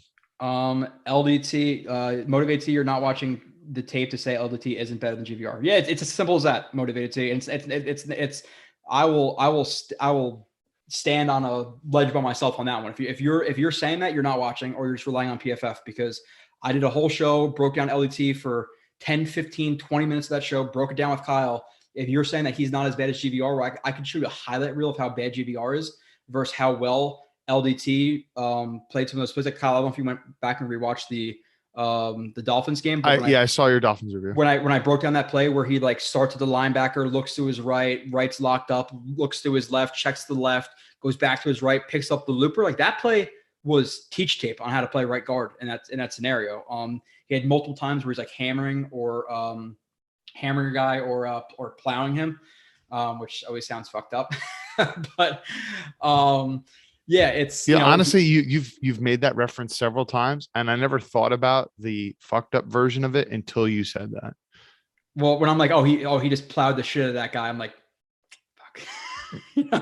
That guy, but that's what he call it. I call it a hammer if you don't commit fully. If you commit fully to it, you plow. So that's just the terminology I've heard used by, I think it was Jim McNally. So that's what I use, and it just, maybe I should change it up. Joe Douglas is a fleece master. Yeah, 100%. What's up, Rusty? Swole, Joe, congrats on the Devils signing. Yeah, he used to contract. Yeah, I'm pumped about that. I'm excited for his brother to hopefully come up next year too. The Devils just started their game actually. I hope to get to the end of that. LT hasn't played a game in 2 years. Give him time. He can block, and the pass block won't come. Snoopy, if you trust me at all, trust me that LT has been much, much, much better than GVR. Much better. And again, he hasn't played in 2 years, and he's still getting used to the guy who's to the right and to the left of him. Is center or right guard needed more with one of these first round picks? It depends who falls there. To be completely honest, like if it's Kenyon Green or Linderbaum or whatever, like I could see them just taking the best player available at either one of those positions and just moving McGovern to the other position. If it's Linderbaum, okay, great. If they draft him, move McGovern to right guard, and if they draft, Kenyon Green, let's say, then keep McGovern at center, because while McGovern had a really bad start to the year, I would say he's leveled out. Like he is about average-ish with a few hiccups. in his game. And Kyle, if I was to tell you, okay, 2022, the Jets, they sign a right tackle, they draft the right guard, they sign Brandon Sheriff, and I say, hey, even without that information, McGovern right now is your worst offensive lineman on the team. You're going to say, okay, that's a pretty solid. That's a pretty solid line. Oh yeah, if he's my worst offensive lineman, I'm feeling pretty good about my offensive line. Just being honest. Yeah. Especially if I got Mekhi Becton and AVT, who could both be top 5 at their respective positions, just from a talent perspective. Yeah, I'm feeling pretty good about my line. McGovern is worse at guard though. He played guard when he started with the Broncos, and we don't necessarily know that. So unless you have examples of who, what, when, where, why with that, I don't know why. That's just an assumption. Is Duvernay Tardif playing this season? Yeah, he played the last 2 games, and he was pretty solid. Eagle, I appreciate you asking for likes and to go to the site. Definitely do that.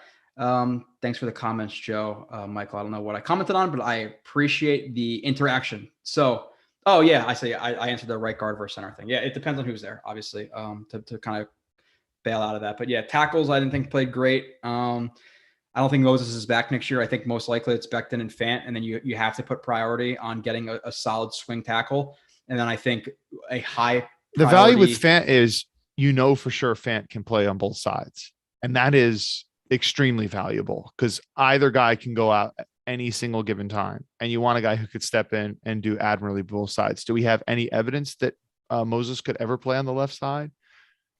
No, well, no. The only thing that Fant kind of sucks with Fant is Fant's ascendance or ascension, whatever the fuck that words. He took with the Seahawks was at left tackle, and then he came to the Jets, and he was better at the end of his Seahawks tenure at left tackle than he was at right tackle for the Jets. So I agree. Does he take that step down to be more average-ish at right tackle? Maybe, but yeah, like I was saying, if people want to fill every position with a stud, but if McGovern is your worst offensive lineman on the team, your offensive line is probably very, very good, because a lot of offensive lines have weak links, and if your weak link is average.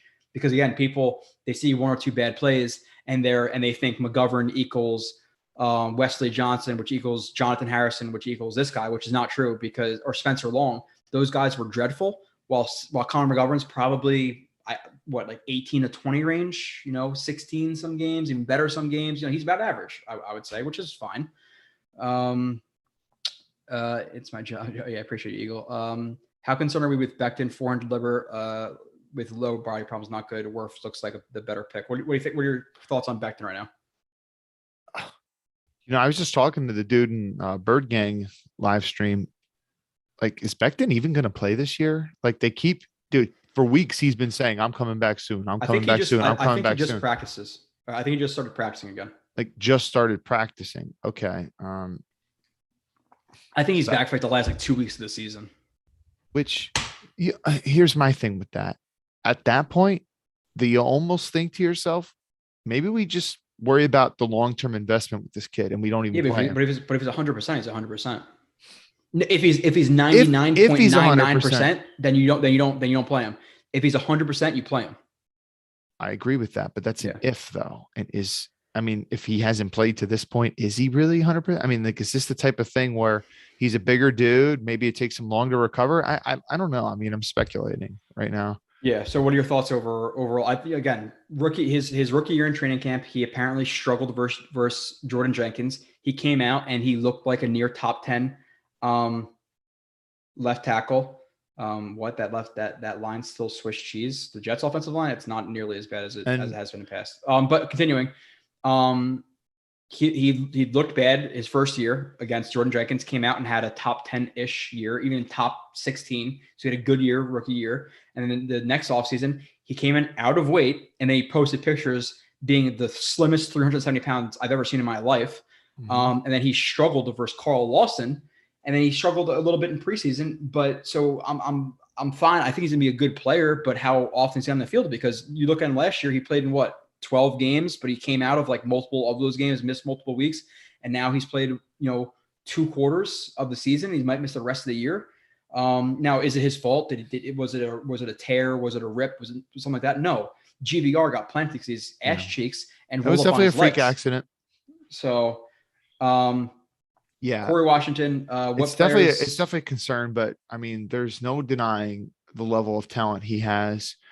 You know, ever since we've been watching coaches film, and obviously Yeah. we watch some other players throughout the league, but I'm not comparing him to some of the greats of old, like Jonathan Ogden and stuff, even though No. he certainly admires Jonathan Ogden, but I've never seen a left tackle move guys in the run game the way that he does. And again, though, I'm not saying like I watch people like Trent Williams on that consistent of a basis. I mean, that's just exceptional. And then like in terms of his pass protection, it's something just like we're talking about how Zach can clean up some of his mechanics, and you could see these accuracy issues on these short to intermediate passes go away in a heartbeat. Mekhi Becton, in terms of what he struggles in the pass pro, is very correctable and stuff. All right. You cannot teach a guy that size to have good, clean footwork and basically soft, elegant ballerina style feet. I mean, it's just something you can't teach. You can coach a guy to aim his hands lower in terms of where he punches and things like that. So I'm still optimistic with the kid's future, but just how we're talking about how we have some big question marks about Zach at this point. When you look at Becton's injuries, it just has to be a big question mark. It sucks, but it is what it is. Yeah, and I think that's why it's going to be really important for the Jets and the way they have to build their roster. Every roster is different, but you have to put an emphasis as Joe Douglas in having a good backup swing tackle. So while it's not like something that people think about, you don't want to go into next year with Chumodoka being your backup tackle. While he's played better this year, while he's been in, he's still not what you want. So you're going to have to pour maybe $4 or $5 million into a swing tackle, which is fine. But Corey Washington, thanks for the super chat. What players on the last year of their deal do you think will get re-signed? I like Cole and Berrios to come back. So I'm going to pull up some of the contracts, Kyle. Give it a little. Thanks, Corey, treatment for the super chat. Yeah, I'll get extra treatment. Not off the top of our heads. I'll actually pull up a list, but it's funny. I'm looking at overthecap.com, which is great for all the cap stuff. This year, we're still paying Tremaine Johnson $8 million, Sam Darnold $5 million, Le'Veon Bell $4 million, Quincy Enunwa $3.6, Clutchy Osemele $3.1, Chris Herndon $1.5, Henry Anderson $1.3. All that's gone. That's like if you take 8 plus 5, 13, 17, 23, about $25 million. You could basically sign you could basically sign Devontae Adams next year with the money that we're paying in dead money to guys who are on the team next year, which is crazy. But moving on to some of the free agents, you're going to say yes or no, Kyle, while I run through this list because there's 24, so I don't want to. Are you going to share the screen? No. Do you want me to share the screen? No, I'm not going to share the screen. Might make it easier for me to follow if you do that. I don't care. That's your fault. Ready to say yes or no? Well, Ready? Fuck you then. Okay. You can say yes or no. Marcus May. No. Okay. Actually, hold on. Let me. Well, don't say your answer before me because that's going to influence me. Marcus May. I said no. Jamison Crowder. Yes. LDT. Yes. It's a backup swing guard type deal. I don't want him starting ideally, but I want him on the team. Yeah. Alex Lewis. Don't think so. Don't think so. I Jared don't think he's Davis gonna be playing. No. God. Jared No. Davis. Keelan Cole. Yes. Yeah. I want Morgan both of Moses. We had this discussion 5 days ago, and you don't think he's going to come back for the money that's reasonable. So if you're right about that, then I would say no. Yeah. Dan Feeney. In an ideal world, which we obviously don't live in, I would want Moses back. Dan Feeney, no. Yeah. Joe Flacco. Lamarcus Joyner. Wait, hold on. You didn't give me a chance to answer about Flacco. Well, I think we can do Joe Flacco as like a lightning round. I don't think we have to, unless you want him. Go ahead. Go ahead. I would want Joe Flacco back. Hold on. What's my option for a backup quarterback? Now, I think you hate Flacco because he doesn't want to mentor the young kid, which, okay, there's a fair argument there. But how many backup quarterbacks in the league are better than Flacco? Backups? We have to really go through a whole list. I personally, he might not want to be back with the Jets. I get that. But where else does he really have a starting shot that's going to also want him? I want Flacco back personally. Okay, that's fine. Lamarcus Joyner? No. He was so overrated by Jets fans. Tyler Kroft? Yeah. You can get him for a very reasonable deal. Hunter McDermott? Kyle's a no, I know that. Tevin Coleman? No, he's an older running back. Quincy Wilson Always says, hurt. but he's not even on the team anymore. Niesman's not even on the team anymore. Nathan Shepard, No, Mike White. no. I'll take No, Flacco. wow. Jeff Smith. No. These are all, now we're getting to restricted free agents. Javelin Guidry, Yes. definitely. Tim Ward. Who cares? Jag.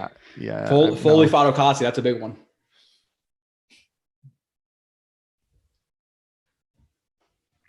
Honestly, I'm just gonna go ahead and say no.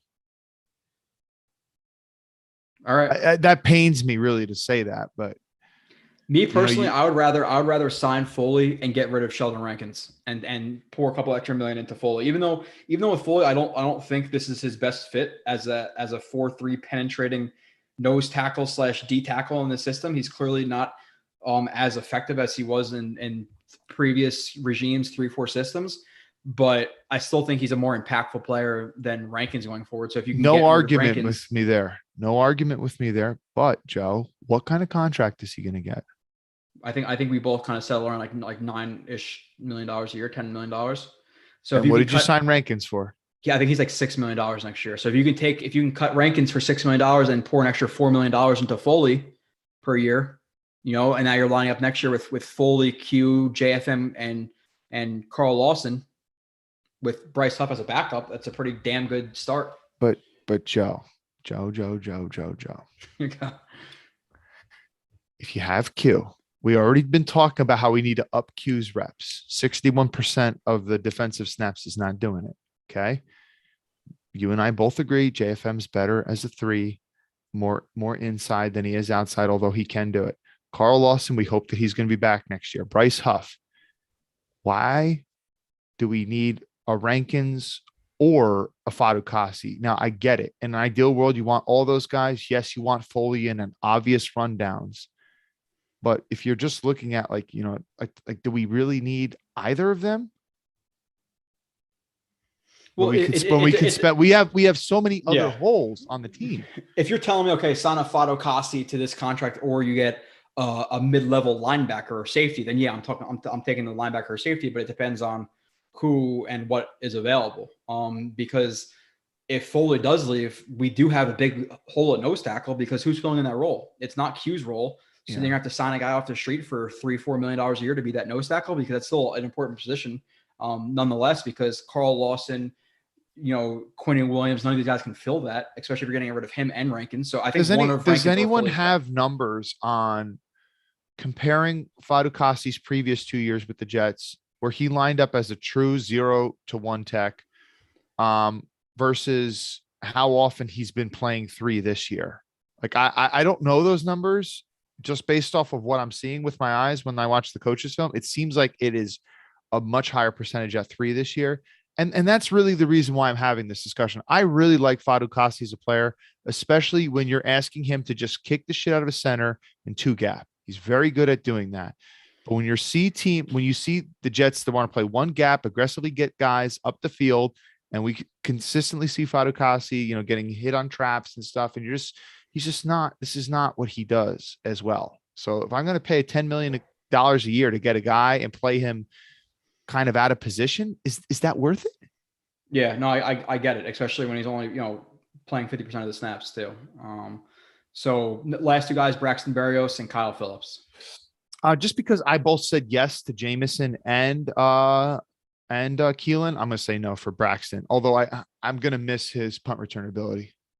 Yeah, I would say like my top, like the 5 guys who come to mind. For me, I would say Kyle Phillips 100% because he's been playing well. I would say Braxton too. I don't think Crowder's coming back. Like this is kind of I'm mixing what I feel like is going to happen, like realistically. So I would say it's probably for me Phillips, Berrios, Fadokasi with Rankins getting cut, Guidry, and out of the rest of the guys, I would probably say I like Croft, I like Cole. That and Tardif. That's 7. I cheated.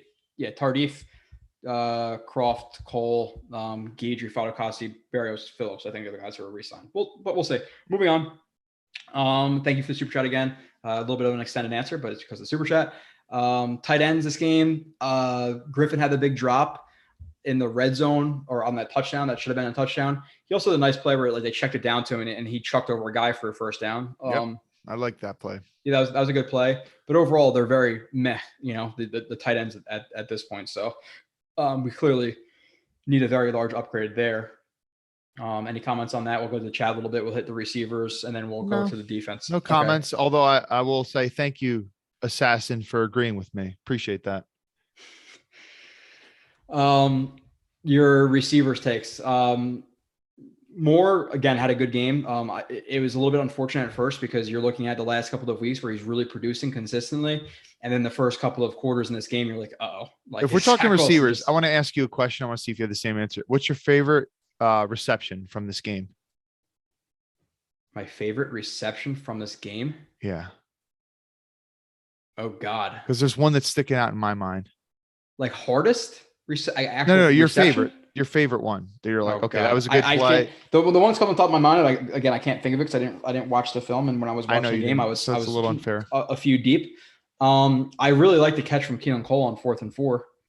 The one where he caught it behind him. Yeah, that's exact one I was thinking about. Okay, man. Yeah, that was the most money play you could have in that situation because a lot of guys with that pressure dropped that ball, and he caught it in traffic behind him. Really, really tough catch.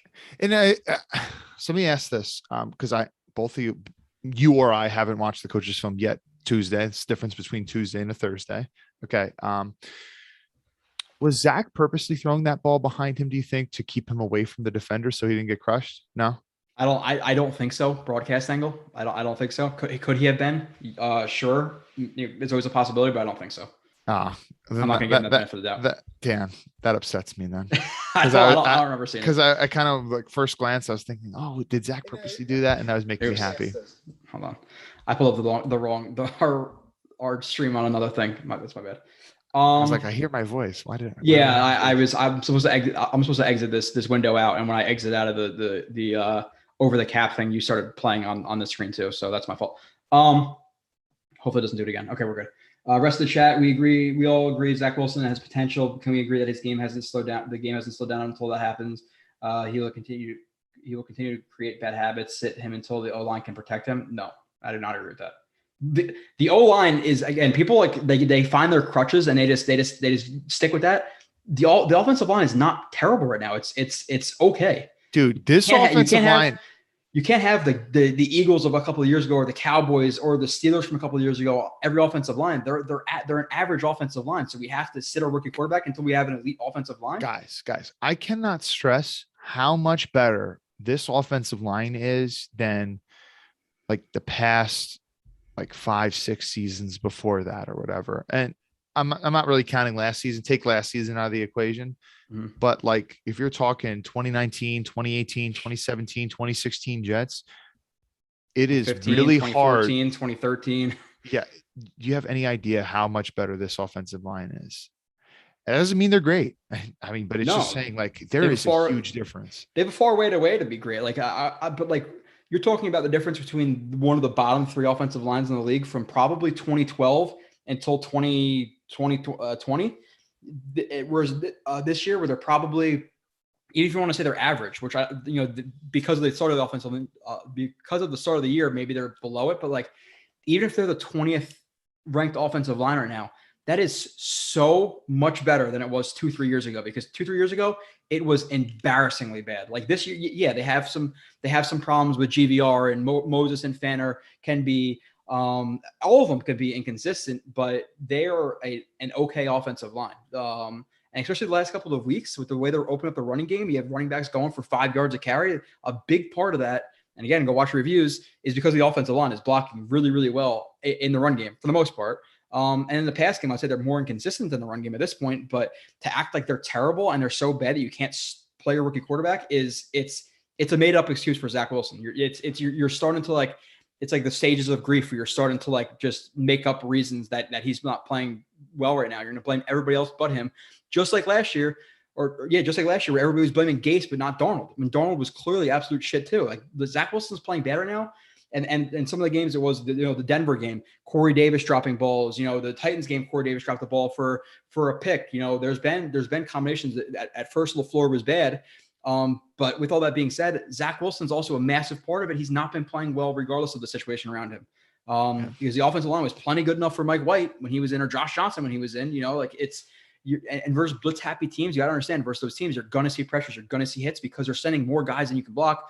But the difference is Zach Wilson has to mentally pick up, hots and checks and where to go with the ball. And if he's getting hit, it's not necessarily on the offensive line. That could be just as much him as the offensive line. So, but they're not a bad offensive line. They're average to below average, which is not ideal, but it's not like you can't play them because of that. That's just, it's a made up excuse. It really is. Yeah. And speaking of, this thought literally just popped into my mind as you were spitting that fire. Spitting. So you were talking about blitz happy teams, and obviously when teams blitz, you got to get the ball out quicker than you would otherwise. You just have less time to throw. It's just the way it is. And when we're talking about quick throws, quick in rhythm, get the ball out quick type of stuff, where you really need, good clean footwork, and it's not just relying on overall athleticism, putting your whole body into the throw, whatever. I mean, Zach's been struggling with the shorter intermediate stuff. And I think back to, sometimes why they didn't play him against the Dolphins. And you could say, okay, yeah, the defense is complex and stuff.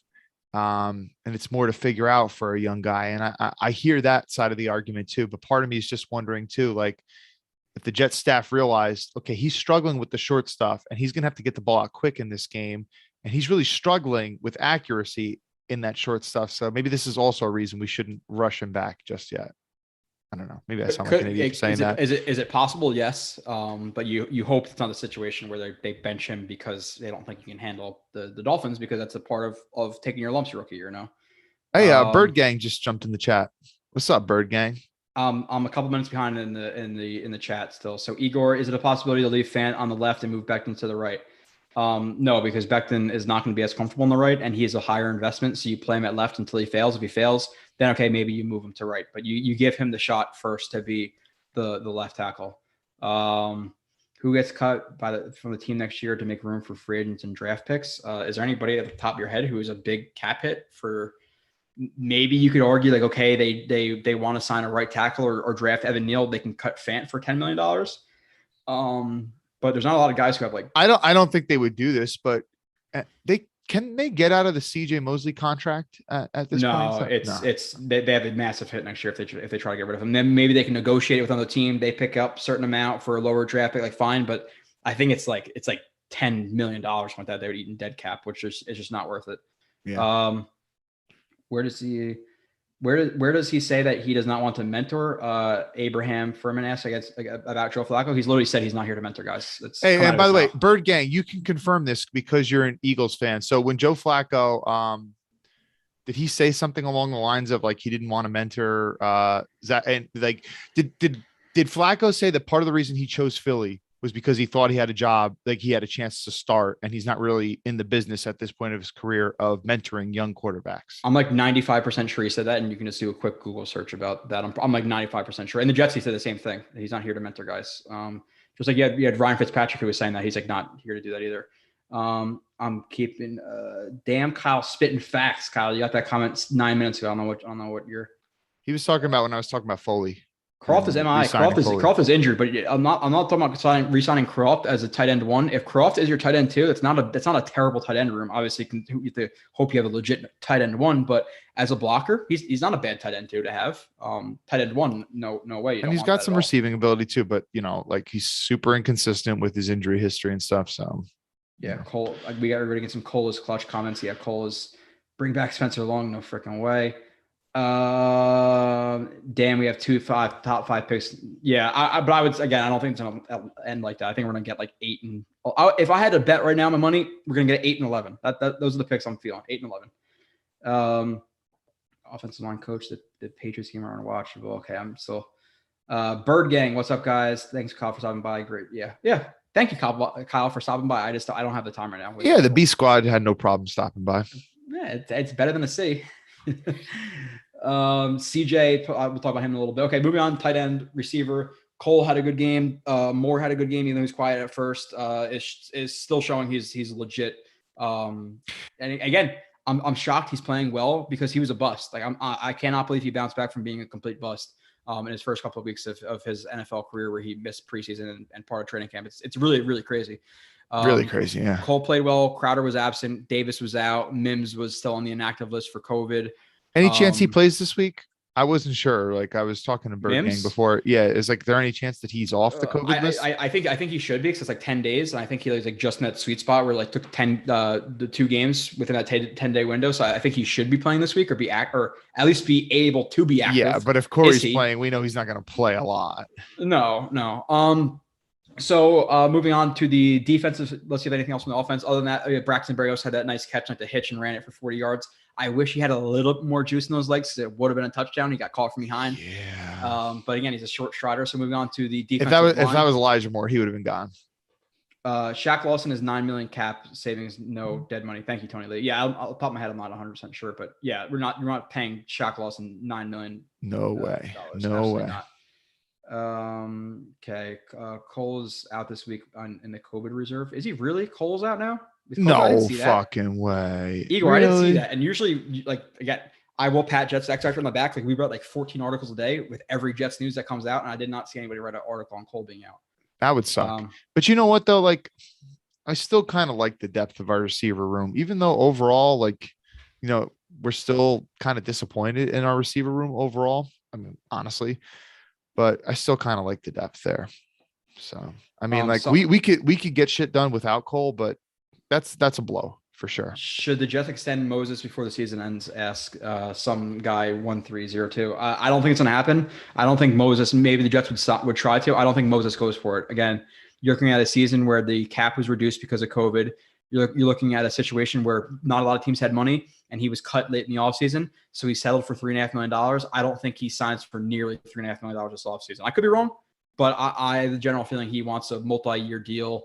$6, $7, $8 million a year to be somebody's starting tackle instead of a backup tackle of the Jets. I don't think he makes that move at this point in his career. So I would say no.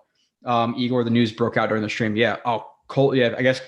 Yeah, Cole's going to be out COVID-19. Is he? God, the question is though, isn't it like if you're vaccinated, it's like you have like 3 days, and you have to test back-to-back negative and show no symptoms. So if he's not vaccinated, I think he's a lock to be out. But I think if he's vaccinated, I think it's like a 3-day back-to-back test, some shit like that. I forget exactly what it is. But moving on to the defensive line, Kyle, you said that, you know, you're shitting on me last week for JFM saying he's not as good as a DN and all this conversation. So you clearly took the L on that one. 2 sacks. Sitting on you is not exactly the most accurate way to describe it. A pick. He had a good game. Foley had a couple of good plays this game. Q had a sack this game. Kyle Phillips, Karate Kid game again. Did you like that celebration by Q? Yeah. I've actually never seen that movie. Yeah. Okay. So you don't watch Karate Kid. You don't watch Game of Thrones. Like you're just weird. It just is what it is. I have been watching Game of Thrones. Yeah. I guess I'll have to watch it. Do you recommend Karate Kid? Is this one you recommend? Would I recommend it? Is it a movie that you should go into at my age, like 28 years old, and be like, this is going to be a great, like A+ level shot film? No, but if it's like for nostalgia, yeah, sure, right? Like if I'm sitting there, like I'm doing a film or whatever, and Karate Kid's on, like, okay, Karate Kid can play in the background, but am I going to say it's better than half the movies out there? No, but it's nostalgia piece, 100% to watch Karate Kid. Yeah. Other than maybe the Titans game, and you could very well argue, I think, that overall, from both stopping the run and the pass, this was and again, this Texans offensive line is not very good, and their guard did go down, their right guard, I believe it was, and apparently the replacement was really, really bad. But that was later in the game that happened. But I think overall, you could very well argue that this was probably the strongest performance overall from the defensive line this year. Yeah, no, yeah. In general, like Phillips played well. Ronnie Blair, aka Kyle Smith, had a sack. I think Bryce Huff might be coming back this week too. Q had a sack. Thank God, I miss him. Yeah, the two who you were not very high on. Wait, Bryce? But Bryce Huff. How many fucking times do we got to go over this? I didn't watch his film because I didn't think he would be anything. Because literally, I kept searching Twitter for his name. I wasn't hearing a fucking peep about him at training camp, so I was like, okay, I guess this guy's not going to make a roster. Look who you're relying on to give you your peep about training camp. Okay, yes. And you know what? I'm learning a lesson there. Don't rely on some of these beat guys for any valuable information. Larry Romano, Karate Kid is better than Game of Thrones. That is blasphemy, my friend. um, so, yes. I'm trying to think. Snoopy said, Joe, we need to give Q his flowers. Yeah, the problem with Q is like he'll have great games like this, and then other games he'll be absent. Like Q, his problem, like for me, and obviously, yes, I think he's been getting double teamed this year. And the one game against was it the Colts or the Dolphins? I forget what game I showed him, like beat a double team multiple times, and get the run stuff. I think it might have been the Dolphins game. So he's been playing well, but the problem with Q is like he was better against the Dolphins for sure. He disappears a little bit versus the good offensive lines, like which obviously, yeah, that's going to happen. Because obviously you're playing, inferior competition with the Dolphins and these teams versus the Colts. But for how highly touted of a player he is, he needs to show up on a week to week basis more consistently than like nothing, like not nothing, but lower tier, lower tier. Like he's a little bit of a roller coaster ride. But overall, last game, yeah, he was money, and you're looking at a guy who is going to get about 10 sacks as a D tackle, which is a really good number. And just from talking about the D line as a whole picture in this past game, this was honestly like the first game I can think of all year. I mean, listen, this D line has been immensely disappointing, and this whole defense has been immensely disappointing. Bird Gang asked me to rate them, like what would my season grade be for the defense? I was like, I'll give them a D, and that's being generous. Honestly, but like this is the first game I could think of where we were like very oftentimes meeting the running backs at the line of scrimmage. Like so many in the second half. The first half they got gashed when they got beat for like a 10-yard run on 4th and 1 in like the first quarter. I was gonna lose my shit. But like, dude, all season, man, doesn't matter if it's the Dolphins, Patriots multiple times, Bills, Bengals. I mean, we did pretty good against the Bengals, but so many times running backs are getting 5, 6, 7 yards upfield before they even get touches them.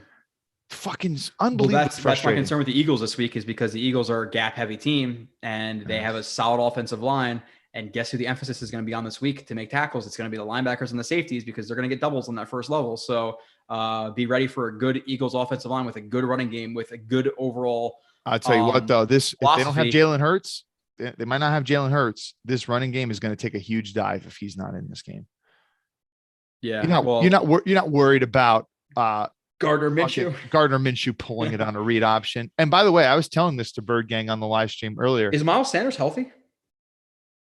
I'm not sure, but Gardner Minshew, man, when you did the Keelan Cole film review, how many times was Gardner Minshew fading out of passes, throwing off his back foot, evading pressure? I think I called him a PUSSY in that review, because he's not. I think you're just what you said, because you weren't actually willing to say the word. I don't think that's like, I could say bitch a bunch of words, but that, like, you're getting into the P word, the C word. Like, I'm not. All right. Not yet. I got you. Listen, I'm drinking water. It's different. Different right now. Getting married this week, man. Yeah. Well, I'm already married, but I'm having the reception this week. So yeah. By the way, and I didn't get an invite, so yeah. So moving on to the linebackers. No, it's just I know. I'm just fucking with you. Yeah, the Antigua thing, and then we just moved pretty much those people to this wedding. So Minshew was terrible. Yes, he is. Linebackers, Mosley, bounce back game. From what I saw, again, could have been some lapses on film I didn't see, but overall, I thought Mosley had a much bigger impact. Didn't see any bad plays from him. Quincy Williams, his closing speed, man. That closing speed. He is the best athlete on the team. Yeah, like, dude. He's a true sideline to sideline player, man. Like I was talking, like if they wanted to spy Hurts, like if they really wanted to put a spy on Hurts, because like you're not like overly concerned that Hurts is going to beat you with his arm. You want to make him beat you with his arm, not his legs. So if you wanted to put a spy on someone, I feel like Quincy could do a fine job spying him. You see Mike's comment? That's hilarious. It's so true. Congratulations on the marriage, Joe. Yeah, I've been married since April, but we're having the reception stuff. We had to move it 3 times, because it was supposed to be in Antigua in December, and then it was supposed to be in Antigua in April, and then we had to move it because of COVID. So I'm excited to get it done with and then go to St. Thomas. But yeah, Quincy Williams' closing speed is ridiculous. He's making plays in the run game. Now, again, like even last game, we had 15 tackles. He will be out of position at times in coverage, and he didn't get burned on them against the Dolphins. Versus better teams, versus better quarterback, he may get burned on them. So this almost sounds like I'm shitting on him, but I'm not. on a good linebacking core, I think he's a backup, which is fine. Do I think like right now, if I said, okay, the Jets are going to pour a bunch of assets into this team next year, Kyle, and Quincy Williams is your starting will linebacker for the entire year, like you might be like, okay, but not like overly like, yes, we nailed that position, like ideally he's one of the first guys off the bench as a backup linebacker on your team because of the energy, because of his blitz ability, but like from a consistency down by down basis and coverage, he's not there yet. Yeah, no, I'm with you. Totally with you. But dude, I mean, honestly, like when you look at getting him for nothing, picking him up, you see the traits there. And it seems like both of these Williams brothers are good, nice kids, very coachable. We talked numerous occasions about Saleh and Ulbricht's ability to develop linebackers. It's not crazy to think that in time he could develop into a nice player. And let's not forget, and I was talking about this on Thanksgiving, linebacker, sometimes it's not like a running back. It might not always be great your first year or whatever. Sometimes it takes a little time. Demario Davis, whoever would have thought that he would have became the player that he did become? It took him a while. It took him a while. 3 years. Took him a while. So you see those raw traits, like you can't teach that level of closing speed that Quincy Williams has. He just lays shots on people, man. You kind of can't teach that level of savagery either. So maybe in due time, he might become a complete player. We'll see. Yeah, if the mental's there, like if you just pair, like he's almost one of those guys. Like in the intro, you hear Becton. Like even if Becton's if he becomes an okay technician, like he can be an elite player. Quincy's the same player. If he could be okay mentally, he could be a good starting linebacker. But he's far away mentally at this point. But if you're telling me right now, okay, Quincy Williams is going to be an average NFL will linebacker for a waiver wire pickup, like congratulations to Joe Douglas, who Kamal just commented, Jody fleeced the Chiefs bad. We signed Dan Brown back. Like, yeah, they traded an okay guard for a fourth string tight end. They cut like 2 weeks later. Now he's on a practice squad. And LDT, while I wouldn't be comfortable with him being the starting guard next year, again, I'd rather have like a Brandon Sheriff or Kenyon Green or whoever it's going to be. But if he's your backup next year, like hell of a trade, But moving on, yeah, Dan Brown is useless. That's the length appearance. Oh, okay. I see what you're saying.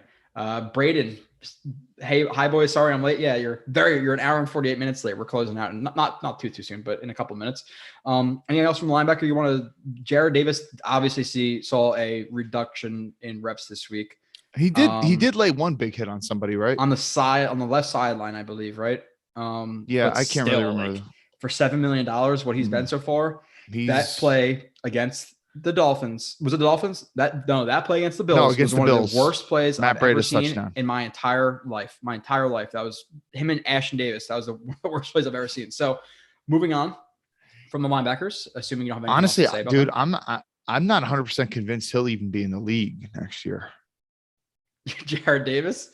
Seriously. I mean, he completely washed out of Detroit. You get your second chance. There's only so many chances you get. And when you look at how bad he's playing, I mean, it'd be one thing if he was like playing like with like Quincy, hair on fire, but making a couple of mental lapses and stuff. It's like, okay, but we're not even seeing that level of athleticism. He's falling on his face with nobody I'm not seeing a first round talent of linebacker. Like, I don't see that level of skill and athleticism there. No. Moving on to the safeties. Ashton Davis, I didn't notice him in any way, negatively or positively, which for a safety is not a bad thing. Yeah. And then I'm gonna forget his name on top of my head because I slept for like 3 hours. 33. Riley. I thought from what I saw, he actually had a decent game. Like, again, you have to consider he's not Marcus May. He's not a first round pick. He's not a second round pick. He was on the Eagles practice squad like 2 weeks ago and then signed to the Jets active. I think it was Eagles practice squad, the Jets active roster. And he started the last 2 weeks and he hasn't been a complete liability, which is awesome for what he was when they signed him. So, and I think this week when I watched him, he was actually okay. So if you have a guy in Riley who could play okay for the next 6 weeks of the year, now he's your third or fourth string, safety next year. Okay. Get another good waiver wire pickup by Douglas there. So what do you think about those guys? I don't know if you noticed anything. I don't know if you watch any film or anything yet, but no, I didn't get to watch the coach's film yet, but I obviously did watch the game in live time. I'm trying to think, like, In terms of coverage, I haven't really seen much from the Riley dude yet, positive or negative, so I can't really ding him there. But I almost feel like, he's been a sure tackler. Like he's gotten his head in the box, stuck his head in there, made a couple nice tackles, which it's an encouraging sign. But I have no problems with him, honestly. And Ashton Davis, I know Michael put out a stat, the great Michael Nania, praising Ashton Davis. My thoughts about that is, okay, that's an encouraging sign, that stat, but I think that safety stats can be especially misleading because a safety is very rare. I mean, I want to say very rarely. It's not often that a safety is directly covering someone in man coverage. So a lot of times, like a safety is just in a general zone and they don't have to be in sticky man coverage. So when you say, oh, well, he didn't give up this many catches, it's like, yeah, but he wasn't like guarding a dude in super sticky coverage or whatever. So I think that sometimes those types of stats, especially for safeties, can be a bit misleading. I don't know if you agree with me. I think in terms of stats, like just whatever the stats specifically are, safety is probably the hardest position to evaluate just based on statistics. I completely agree with that. Like by far, like not even very close. Safety corner, because corner, it's, you can be in similar situation as a safety in terms of like deep cover 3 or whatever it may be. You're supposed to pass this guy off that time. And to evaluate just like, dude, like, and I think he's been a little bit better the last couple of weeks, but like some of his plays versus the Colts, like that angle he took on that touchdown was abysmally bad. The play versus the Bills where his eyes are bad was a terrible play. Multiple times, I think in the Bills or Colts game, I showed his eyes to you, or maybe on the live stream, maybe it wasn't that Colts game was disgustingly bad by Ashton Davis. So like but again, coming out of Cal, he was raw. We knew he was raw, so he's going to take time. So can he improve to be, let's say a backup safety, starting maybe a low-level starter and a good special teamer? Sure, it's possible. Am I banking on it? But an early third-round pick, very early third-round pick, it's certainly disappointing. Yeah, but we'll see. No name says I could see us using the Carolina pick for a safety. Yeah, I don't think a lot of people are down with like the safety early at Kyle Hamilton, which again, if he's generational, I'm fine with it. But I know like looking at mock drafts, already doing mock drafts, which are admittedly really stupid to do.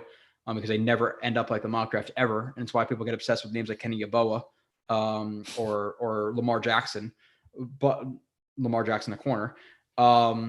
With that being said, it looks like there are some decent safeties in like the middle rounds of this draft, but and it's the massive position I need right now. Your starting safeties next year, your whole entire roster is Ashton Davis, and that is it. That is it by itself. Corners, Kyle, Michael Carter II, another solid game. There are some games where he's a little bit more up and down than people think he is. I still think overall he's a starting level slot, which again for a 5th round pick is money. Other than that, Guidry I thought was fine. And it's interesting that they played Guidry on the boundary instead of playing Dunn. After his last game, are you Dunn really was that a disaster? Yeah, no, I mean, no, I'm glad they did that, and he didn't have one of those big mishaps. I mean, not that we know of. I mean, we didn't watch the coach's film yet, but it doesn't appear that he had any big coverage busts the way that Dunn did. We have Rusty Spooner who says, "What's up, Rusty? I want us to get Palomalo as our safety." Hold on. Good question. Braden, sorry, I totally interrupted you, Joe. That was very rude of me. Sorry. Hold on. It's okay. I'll go to Braden after this, but yeah, he says he wants to get Palomalo as a safety. I think it's Troy Polamalu's like nephew or something like that, or which like again like just based on name, it's like a nephew. Yeah, like that's cool, but like wasn't Brandon Shell somebody's Artie Snell's or something like that? Yeah, like Art Shell, Hall of Famer. I feel like a lot of like kids or nephews or anything like this, they always suck. Like remember like it was like Thaddeus Moss, the tight end from a couple of years ago. Like he sucks. Like sure, it'd be cool if he's actually good. Snoopy, I agree. If Kyle Hamilton is Ed Reed, you have to take him. If he's Ed Reed, I trip the number 1 pick to take him. Like it's Ed fucking Reed. By the way, safety of all supposedly, time. I think Jerry Rice's son plays at Colorado, and like he's like a freshman or maybe a sophomore, but supposedly he's really good. Let's draft him, Palomalo. Let's draft Frank Gore's son. Let's draft all of these guys. Braden, is this a question you're talking about? Is safety playing safety, or is Jason Pinnock playing safety too? Is that the question you're talking about? Yeah, that was the question. But dude, your tweet was spot on. That was the worst play from Pinnock I've ever seen.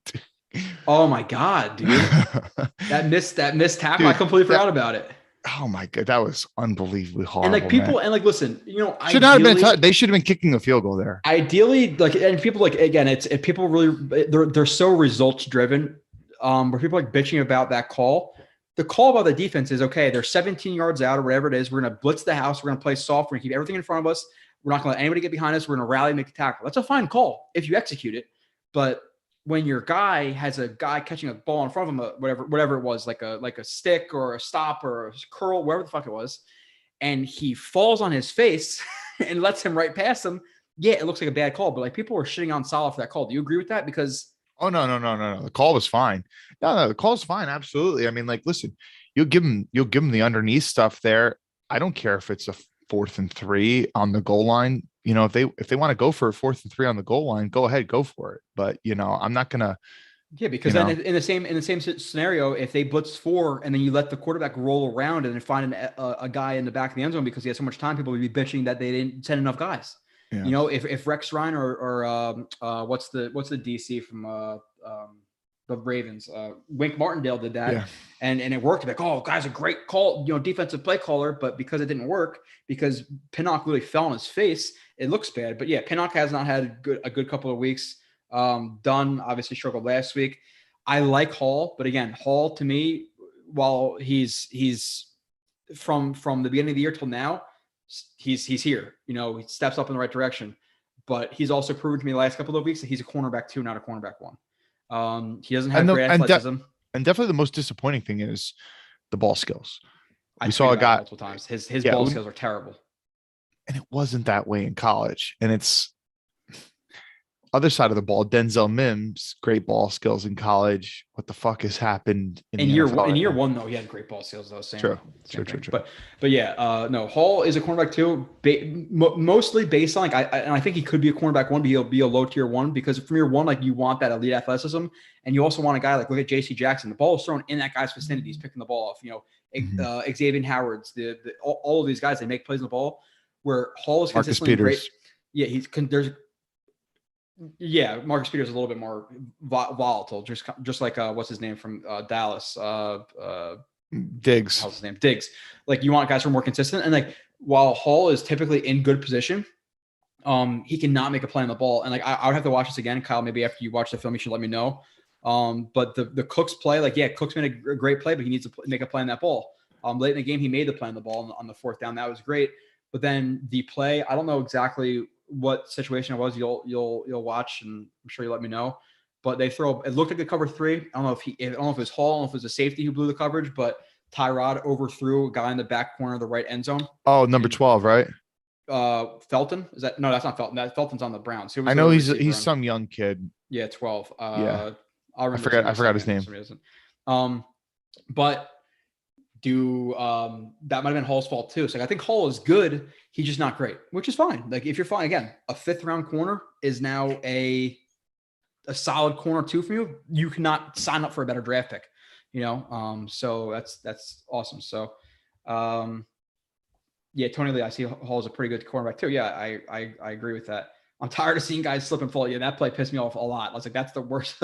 Dude, some of the plays we have on defense are embarrassingly bad. The Davis plays, the other Davis plays, the Pinnock plays, the Dunn plays. And again, like the positive thing about this Jets team is we have a lot of guys who are playing really well. From the Michael Carters, both the Michael Carters, to the ABTs, to Quincy Williams, the Qs, the JFMs of the world, all playing well. But then around them, you either have absolute shit players who one shit player can really destroy your defense, or you have players who are not necessarily shit players, but like you have Brandon Eccles, who is a corner 4, corner 5, which again, for a 6th round pick is an A+ pick. But should he be covering Stephon Diggs and Cortland Sutton and all these guys? No. Yeah. So you have some talent, but they're flanked by really shit guys who are either not rosterable on other teams, or who should be backups, So take the positives though, because a lot of these guys who are key contributors for the Jets right now will not be next year or years to follow. So yeah. Nico Collins, yes, Liam, that's his name. Good. Stingley always injured. Yeah, I got to look into that because if Stingley's always injured, am I taking him at 3, 4, 5? No, I am not. No, hell no. I don't want one of those guys. Anything else from this game? Kyle? Matt Amendola sucks, and it just is a reflection on Joe Douglas just not addressing kicker ever. Let's just get a UDFA who was like 75% in college and hope somehow he kicks better in the NFL. Who did they brought in someone to kick for a kicking competition with him at some point in this year, didn't they? Or am I just imagining that? Yeah, they did. Because Christ. I almost tweeted out like he should be cut. Like he's bad. He's been. Well, they really haven't gotten bad. a practice. They haven't gotten a practice squad right now. Yeah, I mean he's been bad, and he's been bad most of the year. What's his longest field goal? Like 49 or something like that. I mean, he has the leg, but anything over 40 yards, he shanks it. Yeah, it's it's not like he was drafted or anything like this. We have no money invested in him. They need to seriously be looking at other kickers right now. I don't know. They should have people at Florham Park this week, literally having a kicking competition with him.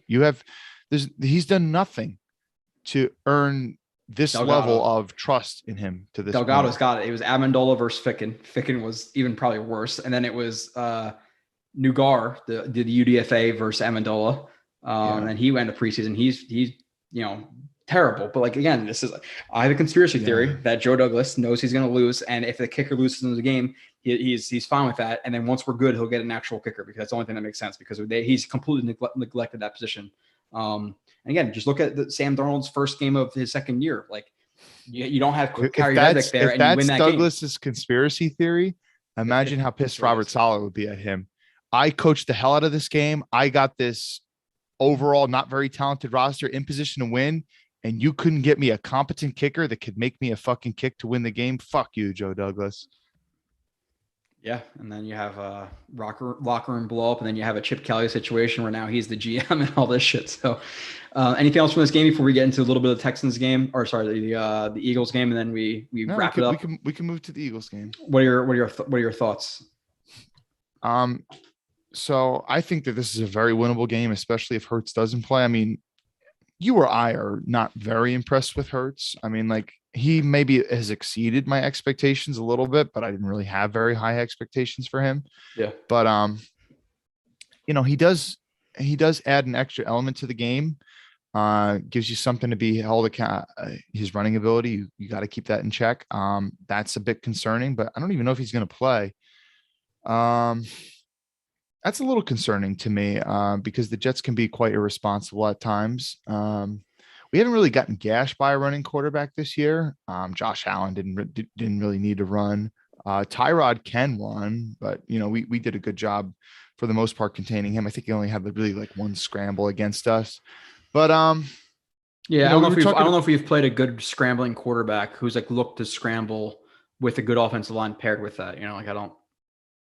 We haven't faced many this year. You could argue maybe Tannehill, but Tannehill, it's like one of the first plays of the game he ran for like a 10-yard first down. Yeah. And people talk about Amendola's abs in the chat, which is concerning. He's still a shitty kicker. I think you bring up a great point when you talk about how they're really gap heavy team, good offensive line, that's a good matchup against us. So that's concerning, but I still just don't feel like this Eagles team's very good. No, what I'm gathering from what I'm seeing occasionally when I tune into Eagles games and from what I'm seeing on Twitter from people who are actually decently knowledgeable is they're not actually very well head coached. They're very well coached, I should say. And that's not to be surprising because a lot of people didn't really want that Eagles job. Nobody was talking about Sirianni for being a head coach. He kind of came out of the blue. No. So yeah, it's gonna be interesting because like on offense, it's really the offensive line gap heavy team versus a defensive line that's got gashed versus gap heavy schemes this entire season, and then their playmakers are really just Devontae Smith, who's having a good rookie year, and I think he's the only one really been concerned of. Or Goddard too. Goddard, if he's matched up on like Quincy Williams, Quincy's athletic, like if in man coverage, okay, but like he could shred apart our intermediate zones a little bit over the middle, so. Goddard, Smith running game, and then you look at the Jets offense versus their corner. Like I'm not worried about their secondary. I'm worried about their defensive line, which is still a good defensive line. getting to Zach Wilson and forcing him to have happy feet and start missing easy slants over the middle, and we're not able to stay in front of the sticks. Their defensive line, I don't feel like they're definitely not as good as they used to be in previous years. Like Fletcher's still good. He's maybe not at the level he was 3-4 years ago. Didn't or whatever. Brandon Graham go down with like a season-ending injury too? I was just about to bring that up. So Brandon Graham, he's not playing. He's down with a season-ending injury. I think PFF does like him. I think he's a good player, a little bit underrated. But yeah, he's not playing. Sweat. Derek Barnett. Yeah, Sweat's fine. He's a freak, but kind of really hasn't figured everything out yet. Barnett, we had this discussion before. I'm definitely with you, me, and Michael. I'm not a fan of him, so I don't think their defensive line's really that good, to be honest. I would be much more worried if GVR was starting and you had Fletcher Cox on GVR. But I think LDT, while obviously 1-for-1, Cox will get him more than and LDT will get him the other way around, whatever. But at the same time, Cox is really the one to worry about on the defensive line. But what are your overall feelings? What's like a score prediction if you had to choose? I think it's gonna be a close game, and I'm picking the Jets to win 26-23. Which we both predicted 27-20 last week, and then they won by 7, but just touchdown less. And with this game, we're 0-11 versus the Dolphins, versus the Eagles in regular season. I know. So is this the time like they changed around like at home? Listen, if the Giants can beat them, we could beat them. Like the Giants are not good. They're just not. But my problem is I don't see them beating the Saints because the Saints defense is good, like really good for the most part. So if they're going to win, Saints got players at every level of the defense. Yeah. Yeah. From, DeMario and Cam Jordan and, Marshawn Lattimore and they have a bunch of guys.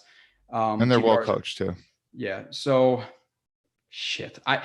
I'm going to say the Jets are going to win 24-20. What'd you say? I said 26-23. 24-20 on this stream. If I was betting actual like large lump sums of money, I would probably pick them to lose just because I see the Jets getting gashed in the run game. If Miles Sanders is back versus a gap heavy team with a solid offensive line. So betting money, Eagles, Hart, Jets at home need to be 1-11 versus the Eagles. 0-12 versus a team is like unheard of versus a bad team on the road. I think the Eagles are like -7. What? On the road. Wow. Yeah. Maybe it changed. Maybe you can tell me, but I think it's like -6.5, -7. So if I had to bet, it's a Jets loss. My heart, Jets win. Again, they have not played good versus not one game have they played good versus a team who's a gap heavy team. And the Eagles are that to a T, and they're a good rushing team on top of being a gap heavy team. So can the Jets completely overturn their problems because they have not adjusted to it at all this year? So Patriots run a lot of gap. Colts, Eagles, any other teams that you could think of that we played already? Well, the Falcons gashed us with it. Won't say that they saw the Pats did it. They absolutely destroyed us. Yeah. So we have not adjusted. And they don't even have a good line either. No, exactly. So now you're looking at Eagles offensive line with some big boys on it. What's the left tackle's name? Who's like destroying people right now? You have Kelsey. You have some players on that line. Jordan Mailata. You know what? I'm just going to say my real Eagles 23, Jets 20. That's what I really think. I think the Jets are going to lose a close game. If they win, it's because they figure out a way to stop gap, power, draws, that type of stuff. So I'm still sticking with 26-23. Although if I'm saying 26, that means that Matt Amendola's had to make a decent amount of field goals in this game. So maybe that's a pretty shitty number for me, but whatever. Brandon saying Eagles 24-14. We have Rusty saying 27-17 Eagles, 24-11 Eagles from Mike. I'm saying Eagles. You guys are so black-pilled, man. Again, show me the Jets and how well they play versus gap-heavy teams. It's just they've gotten gashed. So we'll see. Maybe Quincy Williams makes an impact and he can fly in there and shut them down. If you could tell me right now that Zach Wilson's gonna be able to hit slants and drags and curls and swings in this game, yeah, I'll pick them, but I don't know. Tony Lee says he got the Jets at 7.5 yesterday. The fact that they are, right now with the Eagles home game, they be picked by 10 points. That's crazy for a team who is what are they 5-7, 5-8, right? No, I think they only have 4 wins. I think they have 4 wins. I thought they had 5 wins. I think they're 5-6 or 5-7. You might be right. Actually. Igor 28-20 Eagles. K Delgado, 48-7 Jets. Liam, 50 or 45-9 Jets. All right. So we're getting some positivity in here. People are starting to pound some tequila. We'll 45. See. Wait, 45-9. Isn't that a score that we lost to the Eagles back in 2011? 45-9 when they had Mike Vick. I think we lost by that score. I remember the year where was that 2015 where it was 2015. 2015 was Sam Bradford. Yeah, yes. And we got gashed that game versus Wheels. But it was Jets win versus the Browns. Jets didn't win versus the Colts. I went to Indy for that game. It was awesome. Jets come home versus the Skins, or were the Skins in week 4? I think the Skins were week 4. Yeah. Eagles were week 3, and they got blown out. They got beat pretty bad by the Eagles in week 3 after winning back-to-back games to start the year. And I was pretty damn disappointed beginning of that game. Yeah, especially Eagles fan. Like, I know you say you don't like you like you're fine with Eagles fans, but the Philadelphia in general and like the Eagles were one of my I was always a Jets fan. Brian Dawkins. Exactly. Brian Dawkins was a kid. Westbrook and all these guys. Like I was almost an Eagles fan if I wasn't a Jets fan when I was a kid. But learning their fans over the years, like them throwing beer at Ben Roethlisberger, who's getting carted off, and booing Mets players when they're down on the ground, and same thing with Devils versus the Flyers. Like they are shitty asshole fans. So I never root for the Eagles. So fuck them, and we're gonna pick up the dub hopefully, but we'll see. We got a 3-2 Jets from Pete Frenna.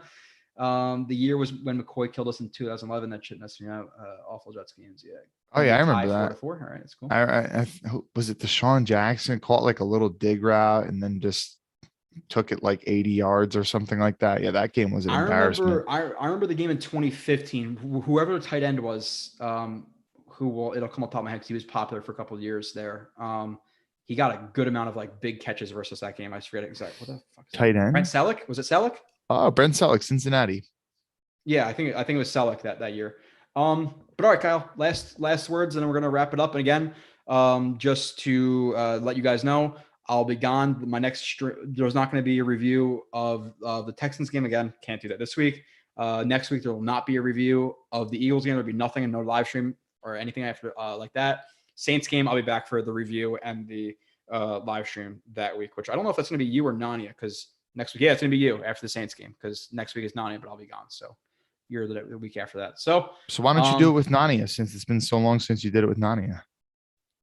Because I do what I want. Maybe I'll do it with you and Nania. You never know. Maybe. But Kyle, last words for the viewers. I appreciate everybody being in here and like near 100 people the whole time. You could see when the Jets win a game, it goes from like 60 people to 90 to 100. Early in the year, it was like 200. So we're getting some people back. We're gonna keep building back up to the Jets being relevant, and people actually want to watch about people talk about football, because when the Jets are 2-8, people don't give a shit. Dude, if Zach goes off this week and we beat the Eagles for the first time in our history, man, people are going to start to get souped again. Mike, I appreciate that. Mike, enjoy your wedding. Kyle, really quick last question. We'll take Elijah Moore over under 65 yards this weekend. I will go over. Under. Kyle's always the over guy. He's the 300 plus yards, Zach Wilson 30 touchdowns guy. My thing is, okay, Elijah Moore, can you bet on Zach Wilson throwing the ball multiple? I don't know, but they are starting to obviously design more touches for him. So we'll see. Thank you, Rusty, on your wedding. Yep, I appreciate that, Rusty. I appreciate all of you guys, and I will see you in 2 weeks. And Kyle, it's your turn. Well, thank you everybody for tuning in. If you're interested in watching the live stream with me and Bird Gang, where I don't know, you can go on there, but I don't know. You guys know me anyway, so you kind of know my thoughts on things.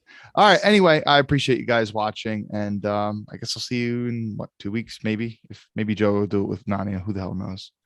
Anyway, we appreciate you guys though, and thanks for the super chats. All right.